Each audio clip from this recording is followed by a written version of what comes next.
Good evening. I'd like to call the meeting of August 21st, 2018 to order. We're going to start with closed session. Let's go ahead with roll call, item 1.2. Virginia Baxter. Vivian Malauulu. Doug Otto. Here. Udawak Joe Entek. Present. And Sunny Zia. Here. Item 1.3, public comments on closed session items. A total of 3 minutes will be allotted to each speaker with a maximum of 20 minutes to each subject unless extended by the board president. I believe we have one speaker who on item 1.5, Kristen Moreno from LBCCFA. Kristen?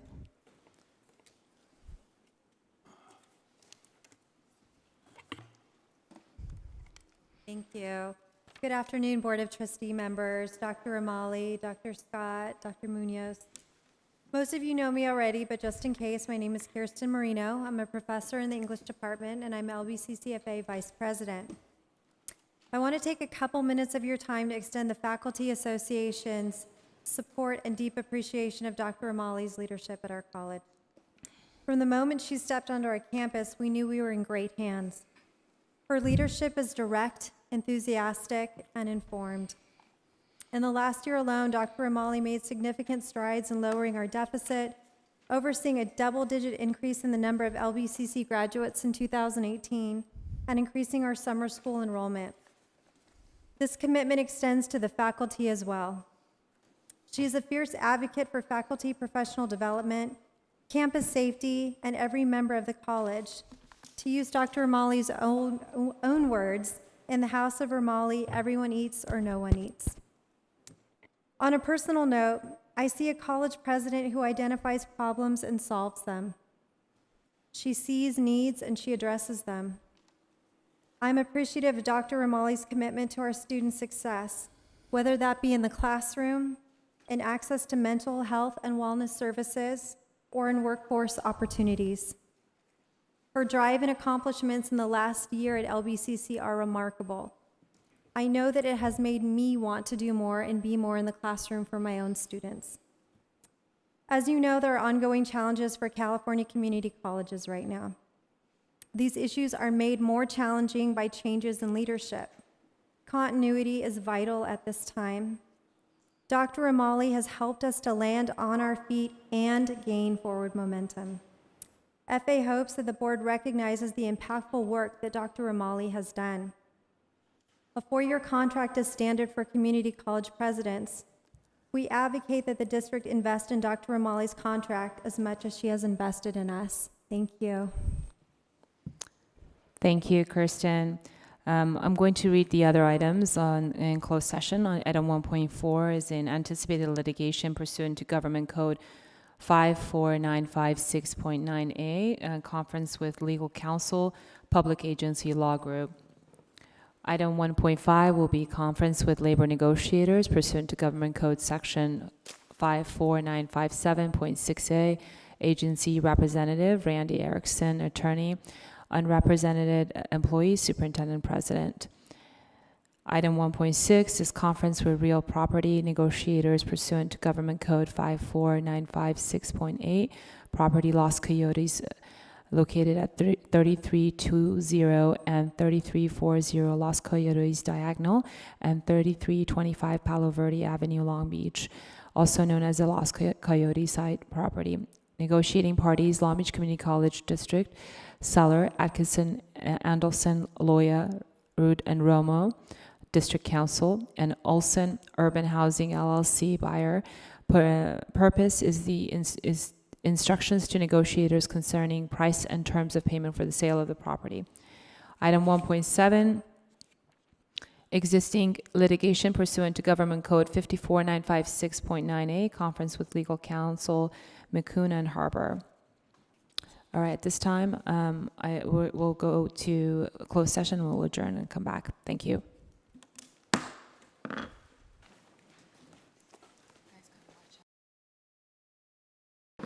Good evening. I'd like to reconvene the open session for August 21st, 2018 Board of Trustees meeting. Madam President, Well, let's do the Pledge of Allegiance. Before we do that, I'd like to ask all the trustees and the staff to please put your phones on silent. And now we will do the Pledge of Allegiance. Trustee Ntuk, could you please lead us to the pledge? Everyone stand, please. Please stand, right hand over your heart, repeat after me. I pledge allegiance to the flag Of the United States of America and to the republic for which it stands, one nation, under God, indivisible, with liberty and justice for all. Madam Secretary, can you please call the roll for item 2.3? Baxter. Here. Vivian Malauulu. Uduak Joe Intuk. Present. Doug Otto. Here. Sunny Zia. Here. Item 2.4, report on closed session items. Item 1.5 will be continued at second closed session. Item 1.4, for item number 1.4, the board took the following action in the closed session. The government code claim submitted by TB Penick relating to Building D renovations is rejected. Item 1.6 of closed session. Excuse me, before I move on to that, I have to call the roll for item 1.4. Madam Secretary, can you please call the roll? Virginia Baxter. Here. Doug Otto. Here. Uduak Joe Intuk. Aye. And Sunny Zia. Aye. Item 1.6, the Board of Trustees voted unanimously to approve the Olson Urban Housing LLC's request to amend the purchase and sale agreement to extend the due diligence period for 90 days for the purchase of the Long Beach Community College District's Los Coyotes diagonal site. And I think that's all we have. We don't have anything to report on item, Call the roll on that. any other items. We call the roll on that item. Yeah, that was a unanimous vote at closed session. We can do another roll call. Is that what you're asking? On Okay, 1.6. Madam Secretary, go ahead and call the Virginia roll. Baxter. Here. Doug Otto. Here. Intuk. Aye. And Sunny Zia. Aye. Okay, moving on to item 2.5, approval of the minutes of the July 24, 2018 regular board meeting, Board of Trustees meeting, and minutes of the August 2nd, 2018 special meeting. Do I have a motion? So move. Second. Madam Secretary, can you please call the roll? Virginia Baxter. Aye. Vivian Malauulu. Absent. Uduak Joe Intuk. Aye. Doug Otto. Aye. And Sunny Zia. Aye. Item 2.6, Superintendent President's report. Superintendent President Dr. Romali. Thank you, Madam. I'd like to first recognize Matthew Turlow, Professor of Electricity. Matthew, are you in the audience? Matthew will be retiring after 16 years of service, and we would like to acknowledge and thank him for his service. He started out in 2002 as a part-time instructor of electricity and retires as a professor of electricity. So thank you so much for your service, Matthew. Second, I want to thank the Board of Trustees for their outstanding leadership. Today, you will see a reordering of the agenda that allows our union personnel to be reordered to the front of the agenda. So that's going to be a very exciting change on today's agenda. Now, on Friday, pull out your beach gear and your Hawaiian shirts and your surfboards and come on down to College Day. There's plenty of surprises for you. You do not want to miss the opener. Be on time. You do not want to snooze through that one. There's going to be a very important agenda. We're going to be tackling the struggles and the challenges and the opportunities that we have with guided pathways, with retention, and with completion, and discuss how they relate to our student success as well as the funding formula. So please don't miss it.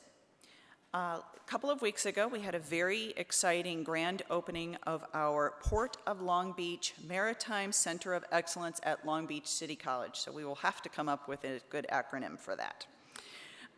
It was very exciting. It was visioned by our own President Zia, and it is a wonderful opportunity for our students to come through a curriculum that is designed by Shani Weber's team over in Cade that will put them into short-term certificates and longer terms and eventually lead to degrees that will place them directly into great-paying jobs at the Port of Long Beach.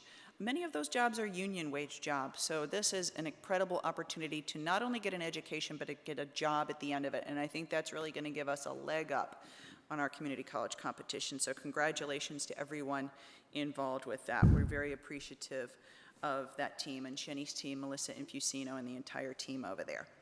We also want to give you the good news that Long Beach City College was awarded a Veterans Resource Center grant for approximately $190,000. We were one of 30 districts statewide that will be able to provide services for our veterans.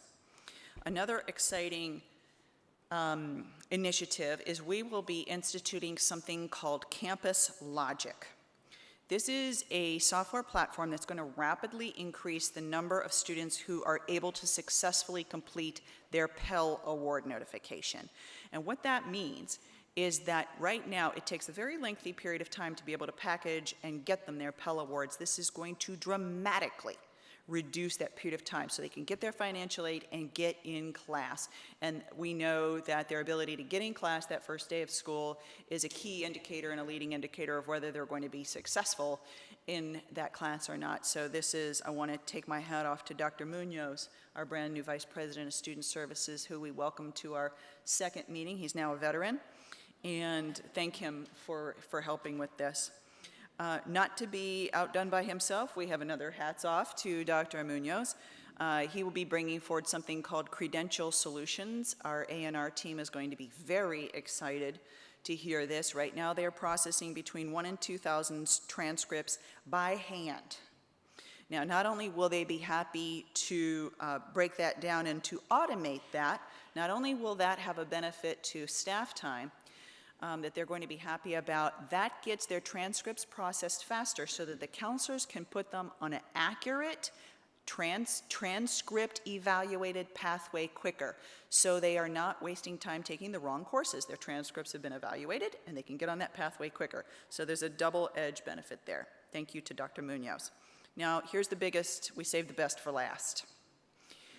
Thanks to the leadership of our CBO, Marlene Dunn, we've been talking about our lack of money and our operating deficit. As you know, last May we were sitting on $10.7 million.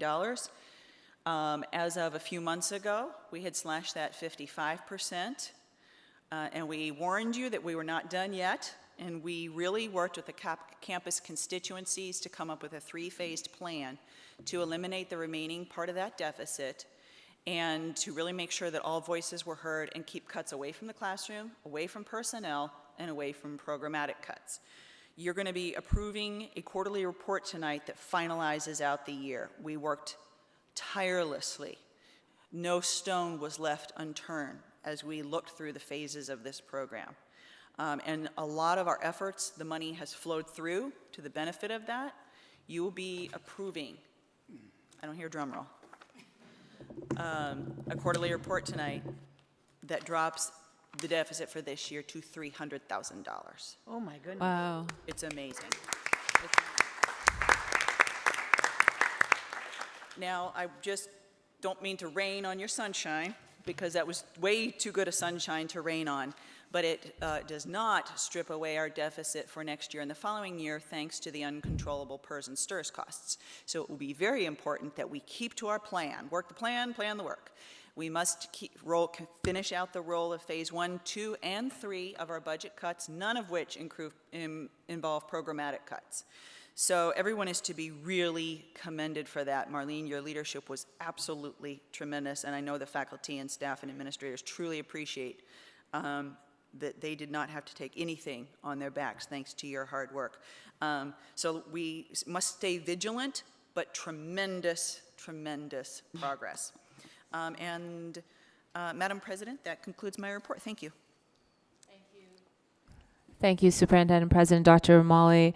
You and your team certainly deserve commendations for what you have been able to accomplish. Thank you very much for that fabulous report and for the work and the service that you do for this district. We're very lucky. Item 2.7, ASB President. I don't see him here, but Do we have a representative from ASB, Associated Student Body? Okay, we're going to move on to 2.8. Our student trustee is also out. Item 2.9, LBCC FA bargaining president or representative. Any representative from LBCC FA? Okay, moving on to 2.10, AFT bargaining president Susan Trask. Welcome. Good evening, Board President Zia, trustees, and Superintendent President Dr. Susan, before Romali. you get started, forgive me, I failed to mention that there is no time limit anymore on any of your of the representatives from our employee groups. And trustees, again, as a reminder, as a respect for the public and the board, please put your phones on silent, and also staff. Go ahead, Suzanne. Hi, thank you. Good evening. My report is short, so we don't need to worry about that. I've been working on getting my board filled. I have 5 new members on the executive board. I have Mark Smith and Sunday Dominguez as LAC reps, Starla Thomas, Nikki Fredericks as PCC reps, and Kathy Atwood as a treasurer. I'm still looking for a secretary and some grievance reps, which no one's jumping up too tough for the grievance reps, but we'll get there. We'll get there. And we're still recruiting for membership, and we're looking forward to College Day and the beginning of a great new semester. Any questions or anything? Quick and fast. Thank you. Thank you, Susan. Okay, moving on to item 2.11, CHI bargaining president report. Do we have any representatives from CHI here? Okay, moving on to item 2.12, reordering of the agenda. So we will be reordering item 6.1 to after the second closed session, and we will be voting on that after the closed session. Item 2.13, public comments on agenda item. The public is allowed to address the board before, during the consideration of any item on the agenda. A total of 3 minutes will be allotted to each speaker, with a maximum of 20 minutes to each subject unless extended by the board president. I don't have any cards. Okay, moving on to item 3.1, Board of Trustees travel.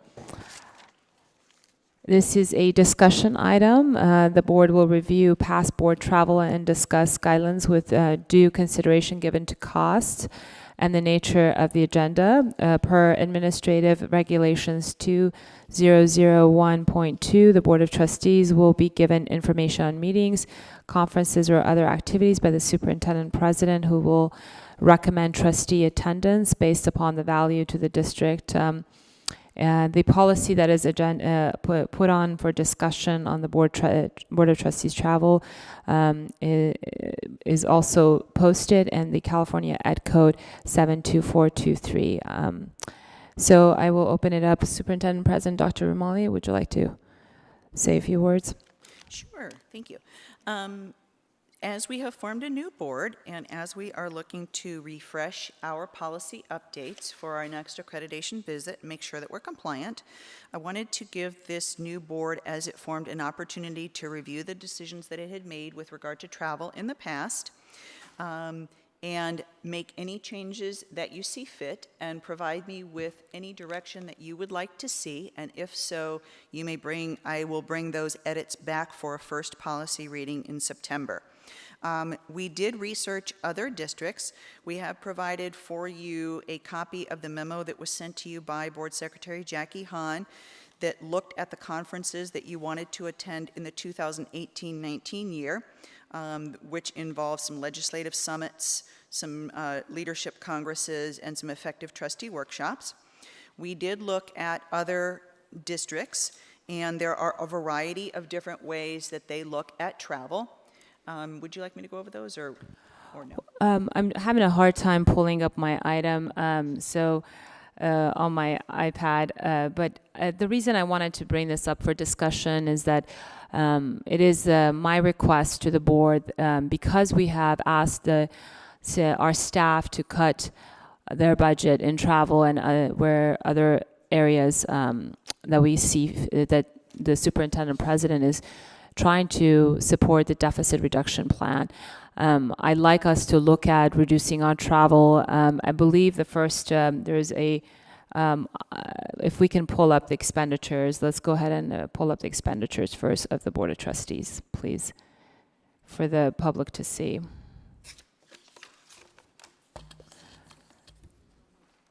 Board travel, yeah, there we go. Can you zoom in, please, on the bottom part? So what we've done is all the board members that we have, yeah, can you scroll up, or down, excuse me, and then center, please, the other way. There we go. Okay, so this attempts to look at the overall expenditures that we've had. So each of these expenditures are done from 2014 till present. And the intent here, I had asked for this to be codified so that the public can see, have the right to know on our travel and expenditures. As in the past, it hasn't been sunshined. It needs to be sunshined because the public has the right to know.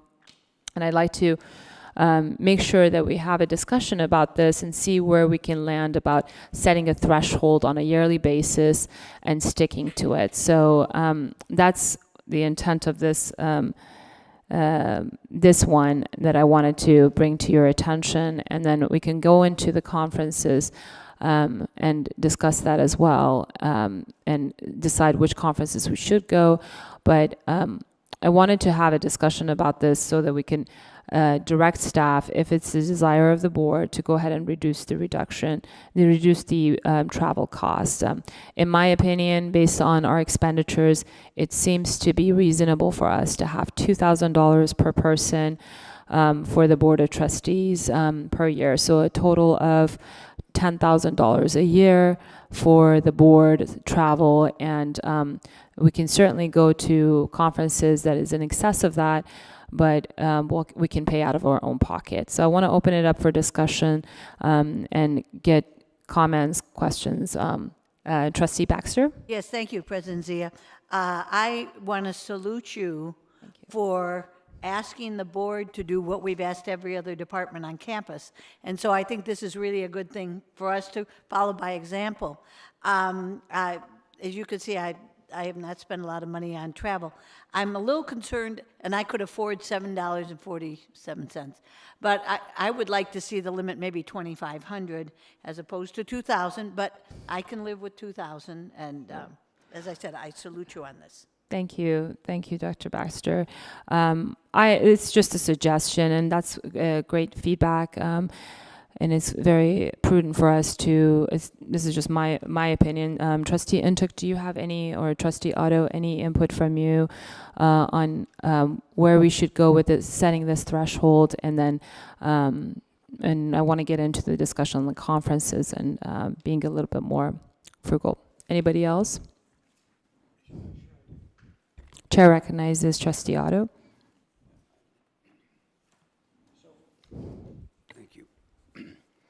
So, I mean, I've always been a proponent of the educational experiences that conferences provide to trustees, not only because they learn things that they don't learn, okay, sure, that they don't learn on campus, but they also get opportunities to meet other trustees who are experienced and have developed ways of being trustees, which are beneficial. The community college league conferences are very good conferences. There's the sessions that they hold are relevant to the work that we're done, and it's the work that's done that we don't do here on campus. Those conferences are the annual convention, which is held in November, the Effective Trustee Workshop, and the Legislative Conference. And I think it's a responsibility of trustees to, and indeed it says it in our documents, that we should be advocating for community colleges up and down the state. And the legislative conferences in Sacramento give us an opportunity to do exactly that, to meet with our legislators, sell what it is that we know about community colleges, and so I think that's an important conference as well. The annual trustee conference is then held in the spring, and that's when, again, these sessions are very valuable in my experience, and trustees are able to learn things that they have not. There's a big push statewide for the effective trusteeship program. You pick up points for an effective trusteeship certificate at these conferences. So I think that's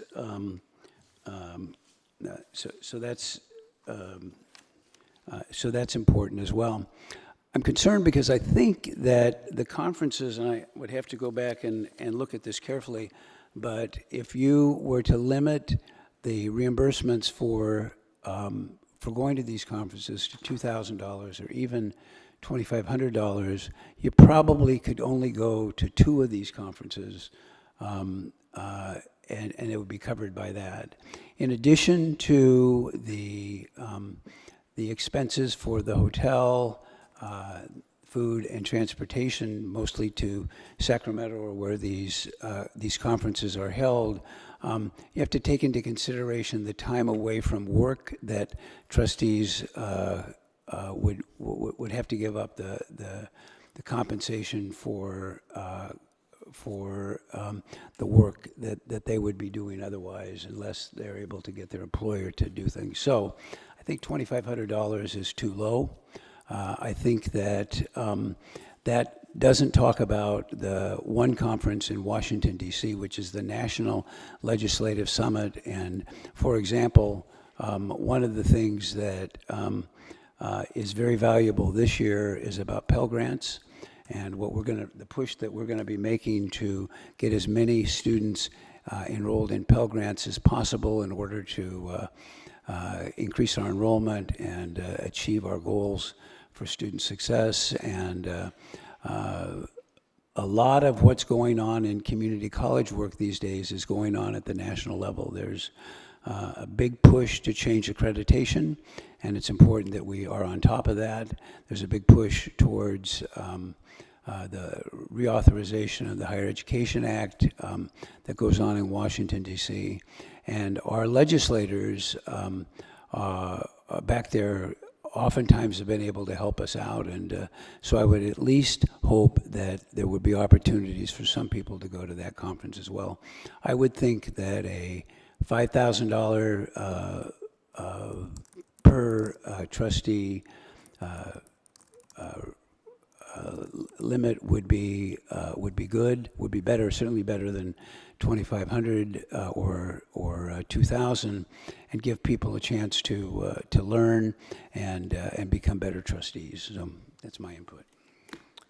Thank you, Trustee Otto. Trustee Ntuk, did you have anything to add? Sure. Yeah. Thanks for bringing this up. I think it's an important topic. Particularly last meeting, we talked about our phase plan and asking folks not to travel out of state, or if you have to go, send one person who can report back for the larger group. And I think that's prudent fiscal policy, and we should be leading by example. And if we're going to ask staff and faculty to do the same, that we should also follow suit. I know that was a 25% reduction in the current budget, and I'm supportive of that threshold, which I think would put us around 3,300 if we did a 25% reduction on what we have, which is kind of the King Solomon between the 2,500 and the 5,000. It might also be, I guess, prudent of saying who should go to what conferences. Probably the board president or vice president should go to the national conference. Ones that are closer here in state, are appropriate for others. I think I should be able to go to the new trustee workshop early next year that's appropriate. And so I think figuring out, if we set a threshold in say 3,000 or 3,500, and we don't spend that much, I'm happy to say, hey, Trustee Otto, I have an extra $1,000 I'm not going to spend this year, if you want to throw it that way. And then we, at least as a group, stay within a threshold that's 25% what we've budgeted. Okay. Thank you, Trustee Ntuk. I think that's a great. All of you have great suggestions. I agree with you. It sounds like we may have consensus as a board to perhaps. What do you think, Trustee I'm Baxter, willing with to- I'm willing to 3,500? go with 3,300. Okay, or 3,500 is it? 3,500. Okay, so 3,500 per person. So for a total of 25% in my estimation here is $3,355. okay. So what are you suggesting, that we should go with $3,000 per trustee? Take the same level of cut that the staff took is 25%. That would put us at $3,355. Okay, so just to round it off, maybe 3,300 per person. It sounds like we have consensus that if staff can revise that threshold, and I would just ask that whoever goes to the conference, and this certainly doesn't preclude the trustees in going to conferences at their own expense. I have done this before. I know Vice President Malauulu has done this before. In paying for her own expenses and going and participating. So, Superintendent President Dr. Romali, if it's okay with you, and if you think this is a good idea to bring it back to the next board meeting for us to vote on, I'd like to see that threshold inserted in the policy based on the consensus of the board, and then also a language, if it's the desire of the board, and I want to ask you that whoever goes to these conferences will report back to the entire board on what their findings were and what they learned, so that the entire board can get educated in the event that they weren't able to attend as well. Would that be amenable for everyone? That's okay with me. Trustee Zia, President Zia, I like Trustee Ntuk's idea, if there's money left over from somebody else, that we can let that other Lend it. person use our money, and I'm in agreement with that. Sure. I think if we can have that be silent in the policy, because we don't need to go into that level of prescription, but amongst ourselves we can work that out. Okay. That would be fantastic. Trustee Ntuk? One, is this bucket also include the student trustee? Because I know every No. year they're required to go to that student trustee workshop, which I think our It current doesn't. trustees at. Is the budget that you submitted include the student trustees number as well, value? The budget that's reflective here is for the primary trustees. The student trustee is in addition to that. But I believe, and please correct me if I'm wrong, that the past the student trustee only had the one opportunity. Right. One opportunity, and they're in the grand total budget, yes. Okay, so it doesn't include that. They're Yeah. excluded from this. Yeah. They're excluded It's a from very this good point. analysis, though, yes. What's your second question? One last question on the. Can we do a one-time approval? I mean, does it come to the board to approve before travel happens? So that way we can kind of figure out for the year and say, this is our plan. Of course, we can amend it, but does travel come to the board before we schedule it, or? So that's a very good question. In order for us to have visibility and for the public to know, my thought process was that we bring the expenditures to the board and have folks approve it, but it would be expensed already. So in other words, the trips would happen and then we will ratify the expenses. But I think it's a very legitimate point, an argument that, look, we may want to ahead of time agree on a set of conferences or expenditures on where we're going to go, so it's transparent ahead of time, and then once it happens, each board meeting will see the expenditures line itemized on the docket, then we would approve it. Would that work for everyone? I would be supportive of that. Trustee Baxter, do you? The only concern I have is, for instance, the league conference is in November, and Board Secretary Hahn needs to know who's going, because there's early bird registration and things like that. So I'm a little wary of having to come before the board because we would want to, I'm a cheap person. I want the best deal. So I want the early bird, and I would hate to miss a board meeting and miss out on having the college have that opportunity to save money by that. I have no problem with reporting afterward and you know, making sure, but and I don't know, President Momali, how you feel about that. Yeah, I had a couple of questions too, because we want to take advantage of those early birds. They can really save you quite a lot of money. My understanding is that you want the policy to reflect a $3,300 per person threshold, silent on any leftover money, and then the reports come back to the whole Board of Trustees. Is it also your wish to itemize the expenditures after you come back from the conference? Itemized in the sense that each individual trustee's expenditures will be sunshine for the board to approve. We don't have to necessarily, unless it's the desire of the board, and we can talk about this, itemized in, you know, meals and, you know, lodging and airfare and categories. I think that would be a little bit over. Okay, thank you so much. I got that in my notes. Is it your wish then, Dr. Baxter, do you want to, I think you guys still have to decide, do you want to decide now what conferences you want to authorize going to? Yeah, because that's So one that of your way, items if here. it's already authorized, you can go ahead and get the early birds and you don't have to worry okay. about it later. Okay. Yeah. I would need to see the list that was put up before. Maybe we can pull it up on the screen. It was an attachment to the agenda item. I can't open anything. Well, one of the difficulties with that is, I mean, I just went through in the November, the May, and the January CCLC conferences, one of which is a legislative conference. The registration alone for those 3 conferences is about $2,200. So everything else on top of that, meaning lodging, travel, and food, would have to come out of the $1,100 for those 3 conferences. And the way it's worked in the past is that every time a trustee went to a conference, it needed to be approved by the superintendent president. And I mean, you couldn't just sign up and go on your own. And because you wanted to go, it had to contribute something. And and oftentimes specific things.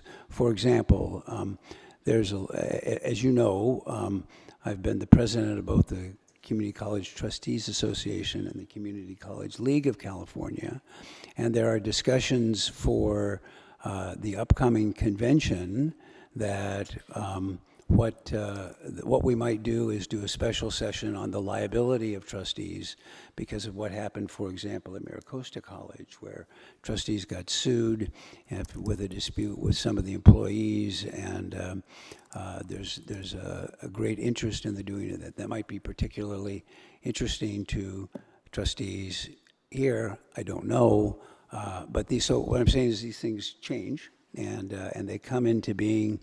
And it takes, you need to be constantly on top of what's happening in terms of how it serves the college. Thank you, Trustee Otto. I agree, but we can certainly pay out of our pocket. But if it's more than $3,300, we're asking staff to cut costs. We have a deficit we're dealing with. We got to be frugal. So it sounds like we have a consensus, and I don't want to belabor the point. Trustee Ntuk, do you have? To follow up with Dr. Romali and the comments, I think on Trustee Baxter's point, maybe this is something that we can revisit every June. It's kind of looking forward, because the timing of the year probably makes the best sense of capturing the early bird process. So even though this is the first time we're going through this process now and trying to navigate who wants to go to what, maybe we make it a standing agenda item to visit it every June, so that way we can look at the next fiscal year. In the report backs, I would hope we would do include the categorical expenses in the report back, so that way, you know, people will know kind of where we're at versus the threshold. And then it's sounding like there probably is a need for an exemption for special circumstances that can be brought to the board, that if someone needs to go over or there's a critical conference that we need to send somebody to, the argument can be made to why go over ahead of time, and we're just putting in, processes to make sure that there's options for everybody, because we never know from year to year how things change, and maybe a new topic gets added to the agenda late that is really necessary for us to be at. So Thank you, Trustee Ntuk. I agree with you, and yet I think that would create a loophole that I've seen exceptions become the rule. So to start off with, perhaps we can try on not having a loophole for those extenuating circumstances, and perhaps look at the board as a whole and see where we can make those refinements as we go forward. I do understand Trustee Otto's point, but unfortunately, I understand these, look at February 10th to the 13th. It's at the Marriott Marquis. A lot of these places are a resort at Creek, or it's not in shabby places, and I understand there's been Ritz-Carlton hotels, and I've personally had to when I paid for myself, I was like, okay, I'm going to stay at a Quality Inn, because when it's your own money, it just makes a difference. So perhaps we can look at other ways, and I agree with Trustee Otto full-heartedly that education and professional development is a must for us as trustees. Perhaps we can look at what other districts are doing. They're bringing in these instructors that are teaching at these workshops at the district itself, locally, especially, for example, for Brown Act training. Those are some of the things, provisions we can do. But for now, to make it simple and for staff to have clarity, I hear two things: that we're going to add a threshold of $3,300. We're also going to have a report back to the board. And as far as conferences, I think we should allow the trustees to have discretion which conferences they would like to go, rather than approving it up front, so that, for example, Vice President Malauulu has brought up a very good point that I want to discuss with all of you, and it's not conventionally a conference that we go to, and I believe it's the acronym is HAKU, and what I'm not quite sure if I don't want to misstate the acronym, what it stands for. If you could. HAKU, Hispanic American Colleges and Universities. Right, and she would like to go to that as the only person who is a representative of the Hispanic community on the board, and it will help our Latino students. She has made the case.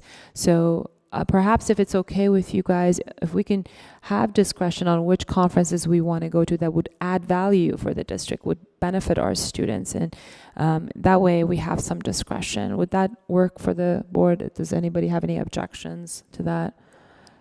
Okay. My only feeling would be, and I think it's great if she went, but then maybe she gives up something else. Right, so it'll go based on the threshold. Yeah, so so she it can't. wouldn't be in addition, it would be in place of something else. Right, so it's not going to be specific to the conference title. It'll be specific to whatever is in the pot that we're allotted, which is $3,300 per trustee. Okay, is that clear? I've taken the notes. What I'll do is I'll go back and draft up a policy for a first reading in September. I'm also going to reference the accreditation standards to make sure we're complying with whatever the standards are as of currently, and report to you if there's any issue, and bring that back for a first reading in September, if that's your pleasure. Sure. Okay, so if there is no more questions on that item, we can move on to presentations. Item 4.1, funding formula and upcoming pending legislation. I'd like to introduce Dale Shimasaki, who is our lead lobbyist. He is the CEO of Strategic Education Services, and he is going to be bringing us a deep dive into the new funding formula, pending legislation, as well as the details of the online college. Once he is done, and before we ask questions, I'm going to have Dr. Kathy Scott. After Dale tells you, here's what's going on with the online college, I'm going to dove that into Dr. Scott telling you, okay, then here's what's going on at LBCC with how we're going to address that, and then we can then ask them both questions after. Thank you, and Right. welcome, Dale. Superintendent President Dr. Romali, thank you very much for mentioning that. I know, Dale, you have a flight to catch, so we're going to reserve our questions until after item 4.2 so that you can go through your presentation and we can get you out in time. Okay, thank you very Thank much. you. Again, for the record, Dale Shimasaki with Strategic Education Services, and I'd like to just start off by saying thank you for giving us the opportunity to work with you this past year. It was a very major year in terms of legislation and budget, and there are many changes on the forefront, and we were really appreciative of the opportunity to work with you and to have some input in formulating how those changes were framed. For my presentation, there's 4 pieces. There's a discussion of the new funding formula, secondly, the online community college, and then talk a little bit about some other major budget increases you should be aware of, and then talk a little bit about legislation. With regard to the new funding formula, it was, as you recall, it was proposed in the January budget. The governor wanted a new funding formula that focused on providing additional support for low-income students and reward efforts for student success. There was a lot of resistance to the proposal in the January budget because there weren't a lot of details. And this thing sort of got hoisted in the field fairly late in the process. There wasn't a lot of preliminary discussion or lead-in time to have thoughtful discussions about these parameters and these various provisions. I think at least in the initial stages, a lot of the statewide labor organizations felt that they were not included in the formulation of these proposals. And more specifically, when you delved into the details of the proposal, there was a computer simulation that was produced by the Department of Finance, and it was fairly alarming for this district. The simulation showed that Long Beach was going to lose $10 million as a result of the funding formula. There was only a 1-year hold harmless provision. There was no provisions for a cost of living adjustment, even though that everyone knew that costs of basic services and needs were going up. And the other thing that was problematic was that on the student success metrics, they only included student success in the definition for students who had received an AA degree or a certificate at the time. And as you know, there are many students in your district that go through the transfer process, complete their credit union units, but they don't bother to get an AA degree because they're going to a 4-year institution. And to the degree it affected your district was pretty significant. That would have meant 40% of your transfer students to Long Beach State would have been affected. And of that 40%, 60% of the students were underrepresented students. So in reaction to this proposal in January, when you get a lemon, you make lemonade. What we did is we developed a proactive advocacy plan to address these issues. And we started in our home front, where we started with the Long Beach Legislative Delegation to talk to them and express our concerns about the formula. We then broadened our perspective and discussion to members of the budget committees in both the Assembly and in the Senate. And we also convened meetings with the legislative leadership in the Speaker's office and the Pro Tem's office. We followed those meetings up with formal written requests for amendments, and we proactively went out to work with other advocates and other community stakeholders and colleagues who were sharing some of our views on these particular issues. So to go into the specifics, there were a lot of things, a lot of features of the new funding formula, but we knew that if we tried to rewrite the whole formula, that wasn't going to get us anywhere, and that we had to focus our priorities, and we drilled down and felt that there are 3 critical issues in the funding formula that had to be addressed in order for us to even think about becoming supportive of a new funding formula. And I've outlined them here on this chart. There is the issue of the hold harmless, there is the issue of a COLA, and then there is the issue of the student success metrics. And as you can see in the January proposal from the state and the chancellor's office, there was a 1-year hold harmless, there was no COLA for hold harmless districts, and again, the students who received an AA degree who didn't receive an AA degree were not going to be counted in the student success metrics.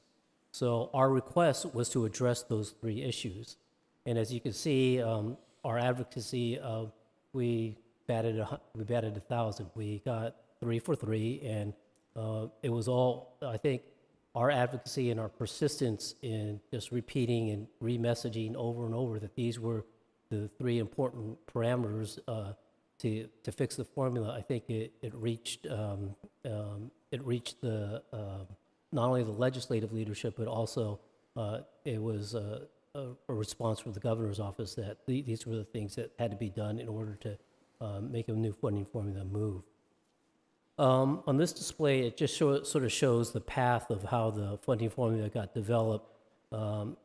We started off in prior law that the base funding formula was 100% based on FTES, and the governor and the administration's January proposal was going to use only 50% of the formula for base funding, 25% for low-income students, and then 25% in student success. And after some concerns that were raised from the field from a number of stakeholders, not just us, the May revision proposal made some adjustments to have a 60% base funding, a 20% allocation for low-income students, and a 20% student success allocation. And what we finally settled on in the legislature was sort of a hybrid that we would phase in the May revision proposal. So in the first 3 years that the base funding would be 70%, there'd still be a 20% allocation for low-income students. And student success would start out at 10%, but after a 3-year phase, it would grow to 20%. Just a little comment on the student success formula, again, largely because of our raising a lot of concerns about the student success metrics being too narrow. The final legislation and the language really provides for a very broad definition of what student success is. And you could see what the different variables are going to be used into determining what the student success allocation is going to be. So you can see it's not just a one-size-fits all, but they're going to try to account for not just the degrees that are awarded, the certificates that are awarded, but they will count transfers even though you don't have a certificate or degree. But they're also going to look at if there's a completion if students complete college level math or college level English. They are also going to look at if the student that moves to the community colleges is able to attain a living wage as a result of their experience in community colleges. And they're going to give extra points for success if you're a low-income or underrepresented student on top of that. And the details of this, by the way, are yet to be worked out. These are the parameters and the criteria, but the specific weighting of these particular items haven't been finally decided. Just a couple other things to note about the new funding formula. The definition of low-income students is based on eligible Pell Grant or California Promise Grant, which is formerly the Board of Governors fee waiver recipients. Non-credit full-time equivalent students are excluded from this formula. And I think the thing that's really critical is that there's going to be continuing oversight of this new formula, and there's going to be a constant review as to whether adjustments are going to be needed in the formula as we go through this new funding formula experience. And to that end, they're having this oversight entity with representatives chosen by the governor, Senate Rules Committee, and the Speaker of the Assembly. Those appointments haven't been made yet. The governor's office has indicated that they will be making the appointments before he leaves office, but they're not ready yet. I think the first priority is to get through legislation, which I'll talk a little bit later. The calendar is such that the next priority for the governor and the administration is to sign and/or veto legislation that will be coming to his desk over the next month. That was the new funding formula. Let me just talk a little bit about the online community college. As you know, the governor also introduced a proposal for online community colleges that would be administered through the state and the Board of Governors and the Chancellor's Office. The courses, these are for courses and programs that lead to short-term credentials and certificates with labor market value. The legislation that was adopted specifies that these courses are not supposed to duplicate programs that are offered at physical campuses or online programs that are at physical campuses right now. In terms of funding, there are two pieces. There's $100 million of one-time Proposition 98 funds that'll be used up for startup costs. And the ongoing amount of funding for the online colleges is at $20 million a year, which is approximately funding 3,500 full-time equivalent students. The student fee structure is identical to the fee structure for community college students attending local districts. So there won't be a differential fee structure for the online college. In terms of governance, as I mentioned, this college is going to be administered by a separate board of trustees and a separate CEO. At the last Board of Governors meeting, the appointed CEO is the statewide Chancellor Eloy Oakley. The Board of Trustees will be a seven-member executive committee who are members of the State Board of Governors of the community colleges.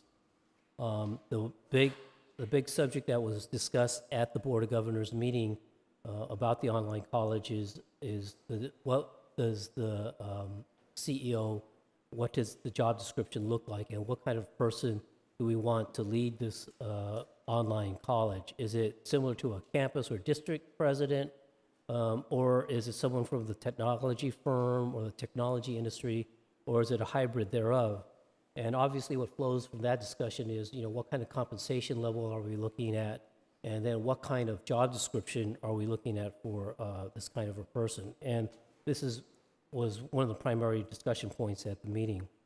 The other thing about the governance is that the personnel who are employed and involved with the college will be entitled to the same collective bargaining laws as that of any other community college district in the state of California. The timeline is rather ambitious on this. At the end of this month, they are supposed to identify an executive search firm to look at recruiting and hiring, making a recommendation for hiring a CEO. In September, they are going to get secure representation for legal counsel. At the end of the calendar 2018, the trustees, the seven-member trustees, are on calendar to select a CEO for the online college. In 2019 or spring of 2020, they're looking at a cohort for the first cohort of classes to be enrolled, and by 2022, they want to start the accreditation process and seek full accreditation by 2025. Just briefly on a couple of other issues related to the online community college, the legislature felt that and sort of recognized one of the pushback points during the deliberations of the state online college was the voice from a number of districts indicating that they have online programs at the district level as well, and that they were never given any due attention. And to that end, the legislature appropriated $35 million in one-time funds for competitive grants to develop and enhance online programs at the district level. Secondly, there was an allocation of $50 million in ongoing funding for full-time faculty using Proposition 98 funds, and there was also a $50 million allocation for one-time Proposition 98 funds for funding faculty office hours. In terms of legislation, let me just say that we are nearing the end of the legislative session. The legislature returned from its summer recess and met last week to dispense with bills that were on the appropriations in the Appropriations Committee, and those bills were sent out and they're on the floor. There's approximately 1,200 bills that will need to be voted on and sent to the governor before the end of this month. So a lot of activity will be taking place. And after the end of this month, the governor has until September 30th to sign or veto those bills. The couple bills that, at the time when we put this PowerPoint together, there were two significant bills that could affect the community college. One was AB 1935, the Irwin bill, that would have made tutoring for basic skills and transfer level courses eligible for state apportionment funding.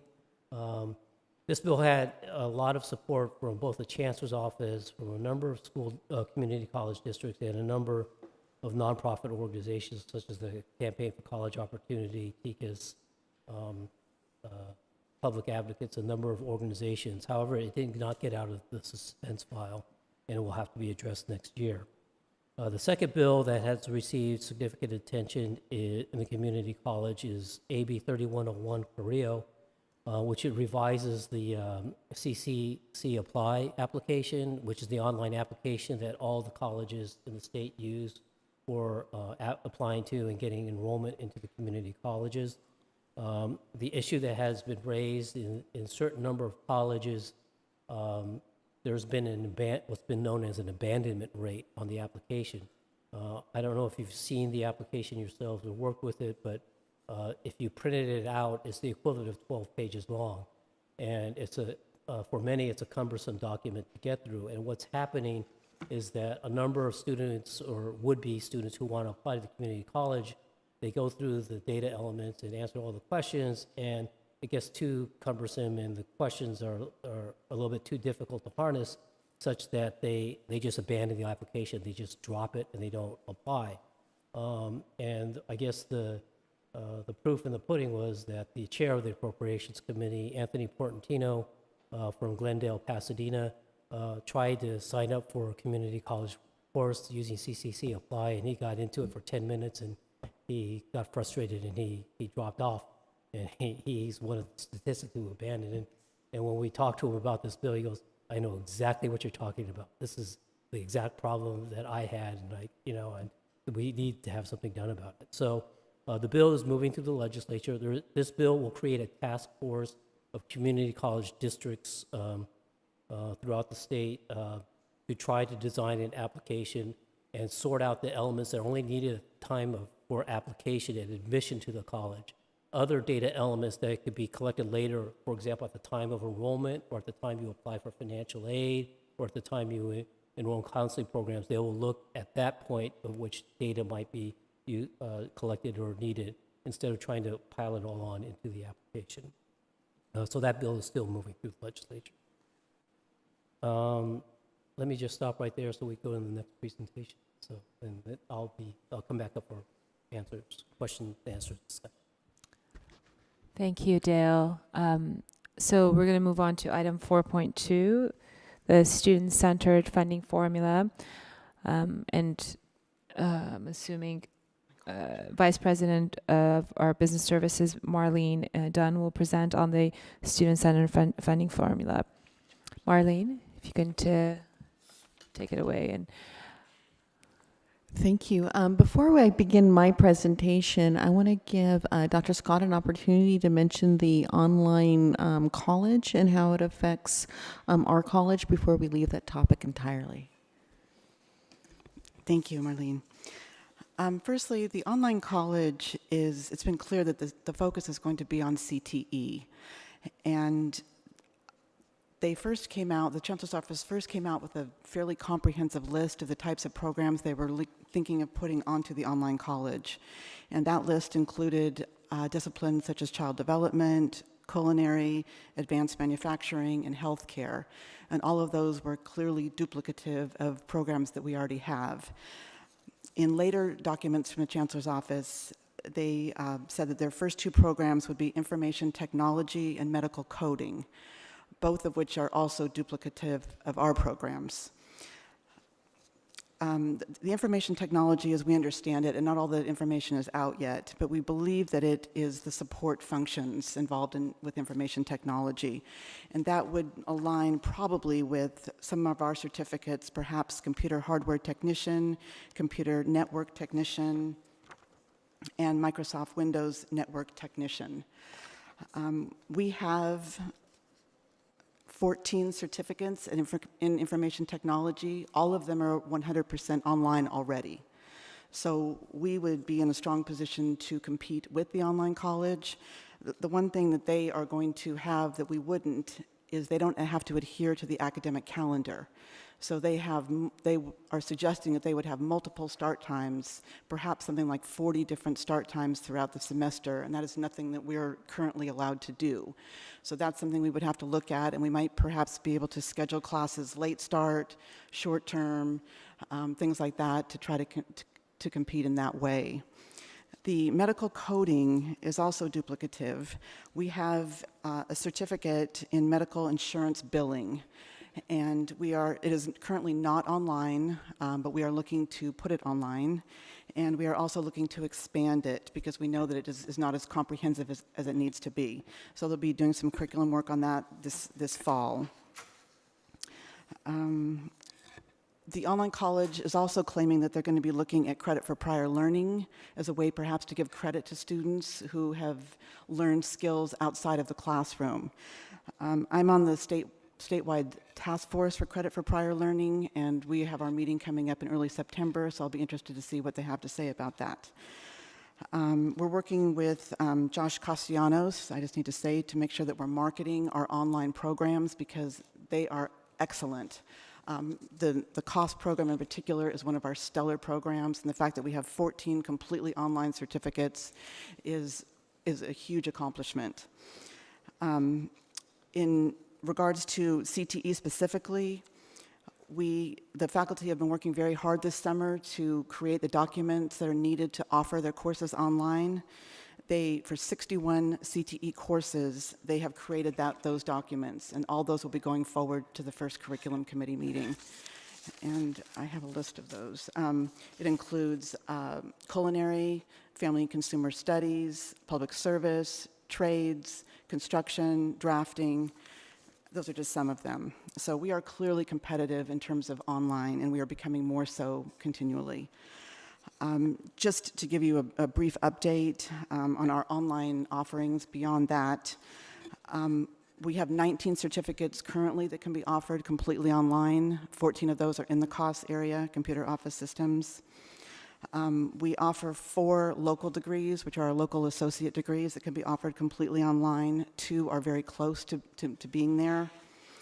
In regards to associate degrees for transfer, we are not completely there yet. There's one requirement that remains, and that's the science lab. Faculty have been somewhat hesitant to put something that they see as so hands-on into an online format. But the biology faculty have agreed to look at it very seriously this fall, and I believe we will be developing an online lab. And once that is done, then we will be able to offer 3 of our associate degrees for transfer completely online. We also, just the last thing I'll say, is we have training coming forward this fall.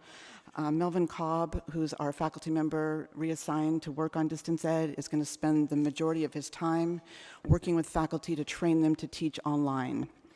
And Melvin and Hussam Kashu, our associate dean for distance ed, is going to be providing a special training just for CTE faculty in about 2 weeks to help them be trained on teaching online.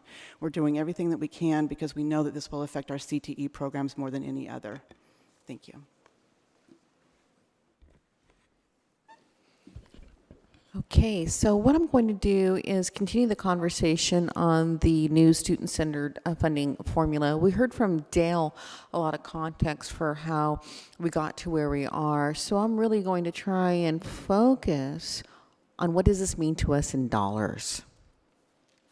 And I would like to thank my colleagues because this is truly a universal effort that this funding formula does not exist in a vacuum, that it impacts and requires the participation of every aspect of our organization. I'm going to talk a little bit, very briefly, about the formula in general, but really I want to get down to what does this mean to us? What are the dollars? What is the potential impact? It's interesting to me to understand that the purported purpose of the student-centered funding formula is to provide additional resources and supports to specific students. Whether or not that actually is the end result, I think will be very interesting to see. There are 3 primary components now, whereas there was 1 before, there are now 3. The transition is very critical. the ability of our organization in particular to influence the legislation and to get a 3-year transition, I cannot underestimate the impact and the stronger likelihood that we will be successful in working with this new formula. We do have 3 years. During that 3-year period, we will be provided a hold harmless funding amount, which is equal to what we received in 2017-18, increased by the cost of living annually. This was not the original proposal. The increase annually by COLA makes this a livable funding formula to us. In the absence of that, we would have been hard pressed to operate within those confines. Having said that, the rest of the transition becomes less relevant to us. That the first year of the transition, for instance, gives us a split 70% base, 20% supplemental, 10% student success. Really doesn't have a relevance because we're funded on our hold harmless. So when we look at the second year out and we say that the new structure is 65-20-15, again, very little relevance, we're hold harmless funding. And then the third year, 60-20-20, the third year will be funded at hold harmless. So I'll be taking you in a moment through what that dollar amount looks like. It's important to know that 2021-22 is where the rubber hits the road in a very real manner. And just a little bit of a discussion about the inclusion of credit and the exclusion of non-credit from this formula. And I don't want to get, forgive my pun, too academic in how the calculation happens. But when the state says that the eventual split will be 60-20-20 between the three types, the three pots, they're looking at it at a statewide average. And so if taking their money and they've said statewide, 60% will be in funding. And let me go back to our 3 areas. So 60% will be in base, 20% will be in the supplemental allocation, and 20% will be in the student success at a statewide level. And so what they then do is develop statewide rates that support that statewide division. Each district will have an actual different split, right? So we all work off the same statewide rates that at the statewide level represent that split, but once it comes down to us, the numbers work out how they work out.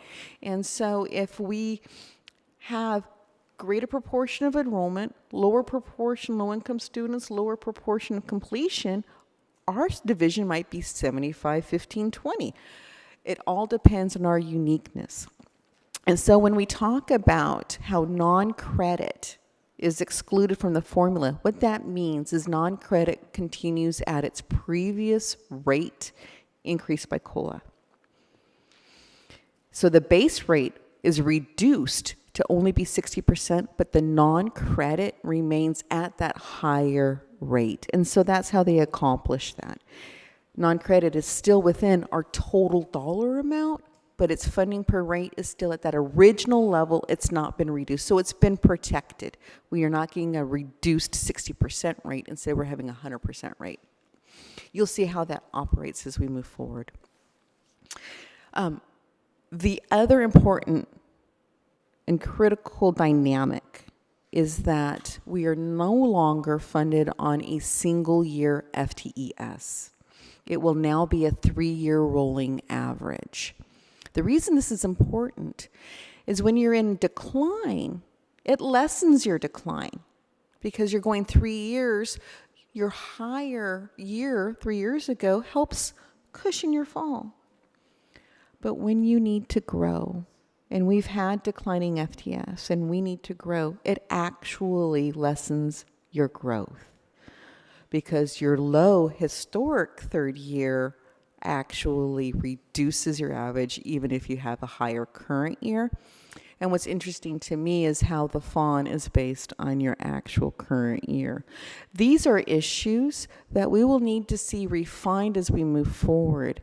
And looking at this 3-year transition is our opportunity to do that. Summer shift will continue, but again, because of the 3-year rolling average, it has a far less potential impacts. So when we look at the supplemental allocation, this is for our low-income qualifying students, and they'll be generating this $900 a month or a year, pardon me. And then we have the student success allocation, which is then based on what we're calling completions. They do provide it with this point value, and you can see the higher the points, the higher the dollars. So obviously under this new model, we will be funded at the greatest amount for our Pell students with associate degrees for transfer. So identification of those students is critical, but obviously this is a student-centered formula that is focused on student performance. And that's where we need to shift as an organization to really maximize these revenues. Some other things that we need to know is that the legislation does require our district to develop goals by January that align with the goals in this formula as well as our budget, that districts that eventually fail to show success can have some interventions placed on it by the Chancellor's office. Those are still to be refined. And that there is, as Dale mentioned, a 15-member committee that is supposed to be convened to evaluate this formula. I would anticipate some refinement to create an understatement as we move forward, because, as I mentioned, there are some problematic issues. And there is a report due to the legislature by 2022, which would be the first year of true implementation following the hold harmless period, because we are certainly not the only district that's going to be facing some extreme challenges. So what are we talking about with money? The hold harmless does give us our 2017-18 funding level increased by ongoing COLA. Again, that ongoing COLA is critical. The January proposal would have seen us lose $3 million in 1920. So these numbers I'm giving you, the 17-18 and the 18-19 were provided by the Chancellor's office. Unfortunately, the simulations the Chancellor's office provided did not go beyond 2018-19. So what we did is we took the Chancellor's projection model and expanded it outward. That we looked at what the legislation told us the annual rates would be, what we know the projected COLAs to be. So I want to give you just my disclaimer that these are not Chancellor projections. They are Chancellor's model that I've projected outward after a really deep reading of the legislation.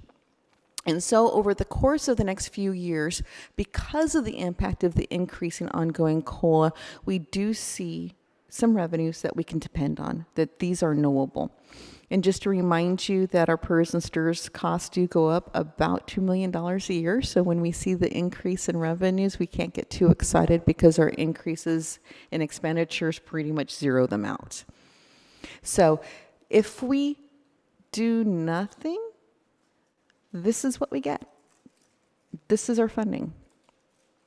And when we pull that out to 2021-22, so our first year of no hold harmless, if our factors remain unchanged from what happened in 2016-17, because that's the base year for data, and if we can get our FTES at 20,000, which remember is the threshold for the large college funding, then this would be our funding in 2021-22, which is 1.8% greater than the prior year.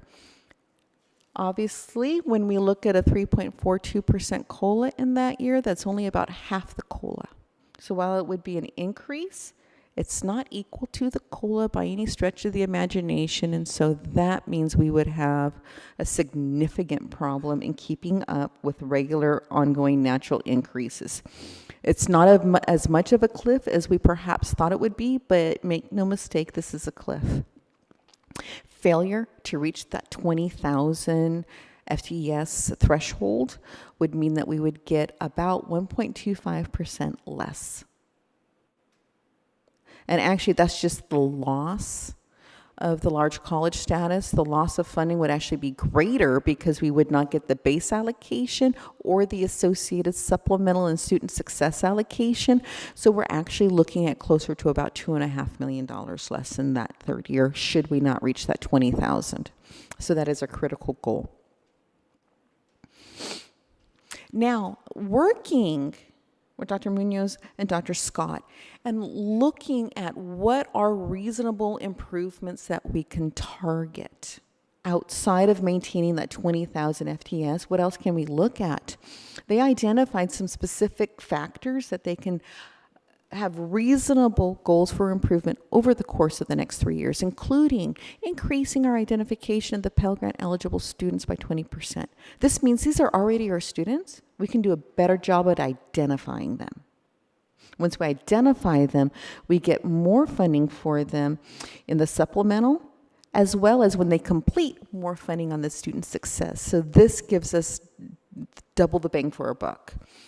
And then looking at our completion rates, and if we're able to do these increases, 3% for associate degrees for all students, 6% for the associate degree for transfer for all students, focusing on those Pell and Promise at 10%, because again, we get additional funding. Increasing those has an interesting impact. What it means is that our revenue would actually exceed the hold harmless in 2020-21. That's an additional $1.5 million more than we would otherwise receive. And then once we reach 21-22, we're now more in line with the COLA, that this is a much more sustainable revenue model. It is by no means giving us any kind of surplus revenues. Again, this still means that we have to be tight. We need to look at continued deficit reductions. We need to reduce our salaries and benefits to closer to 85%, as we've discussed, but this would give us a much more manageable revenue structure, as well as serving our students better. So a couple of cautions. As I mentioned, the student-centered funding formula will be undergoing change. The committee required by legislation is designed to evaluate its success. And as we near that fourth year, and as more folks understand the dynamic impact of this formula, as I mentioned, 3-year rolling average, but the FOM being based on 1 year, there are some things that don't make sense. And so we're going to see some change. The base allocation is still subject to deficit.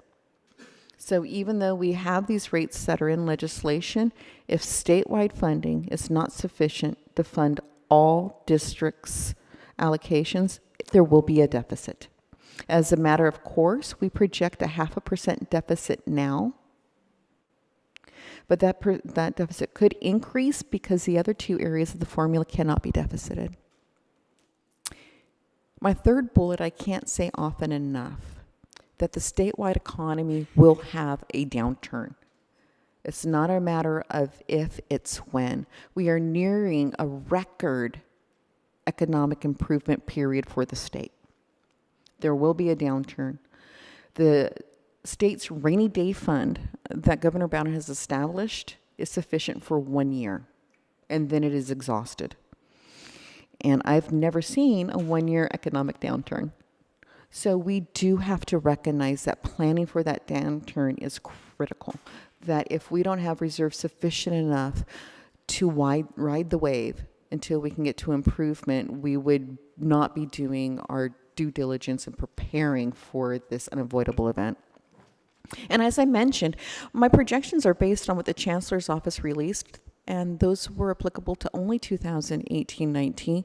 I understand the reticence in going further out because there is some danger into releasing statewide projections, but at a local perspective, we must do our best to project out to that fourth year so we can anticipate, so we can establish goals so that we can reach that level of funding and performance that allows us to function. Our next steps. We do have to work towards that January date and those goals that align with our strategic plan, that align with our budget, and that reflect the new student-centered funding formula.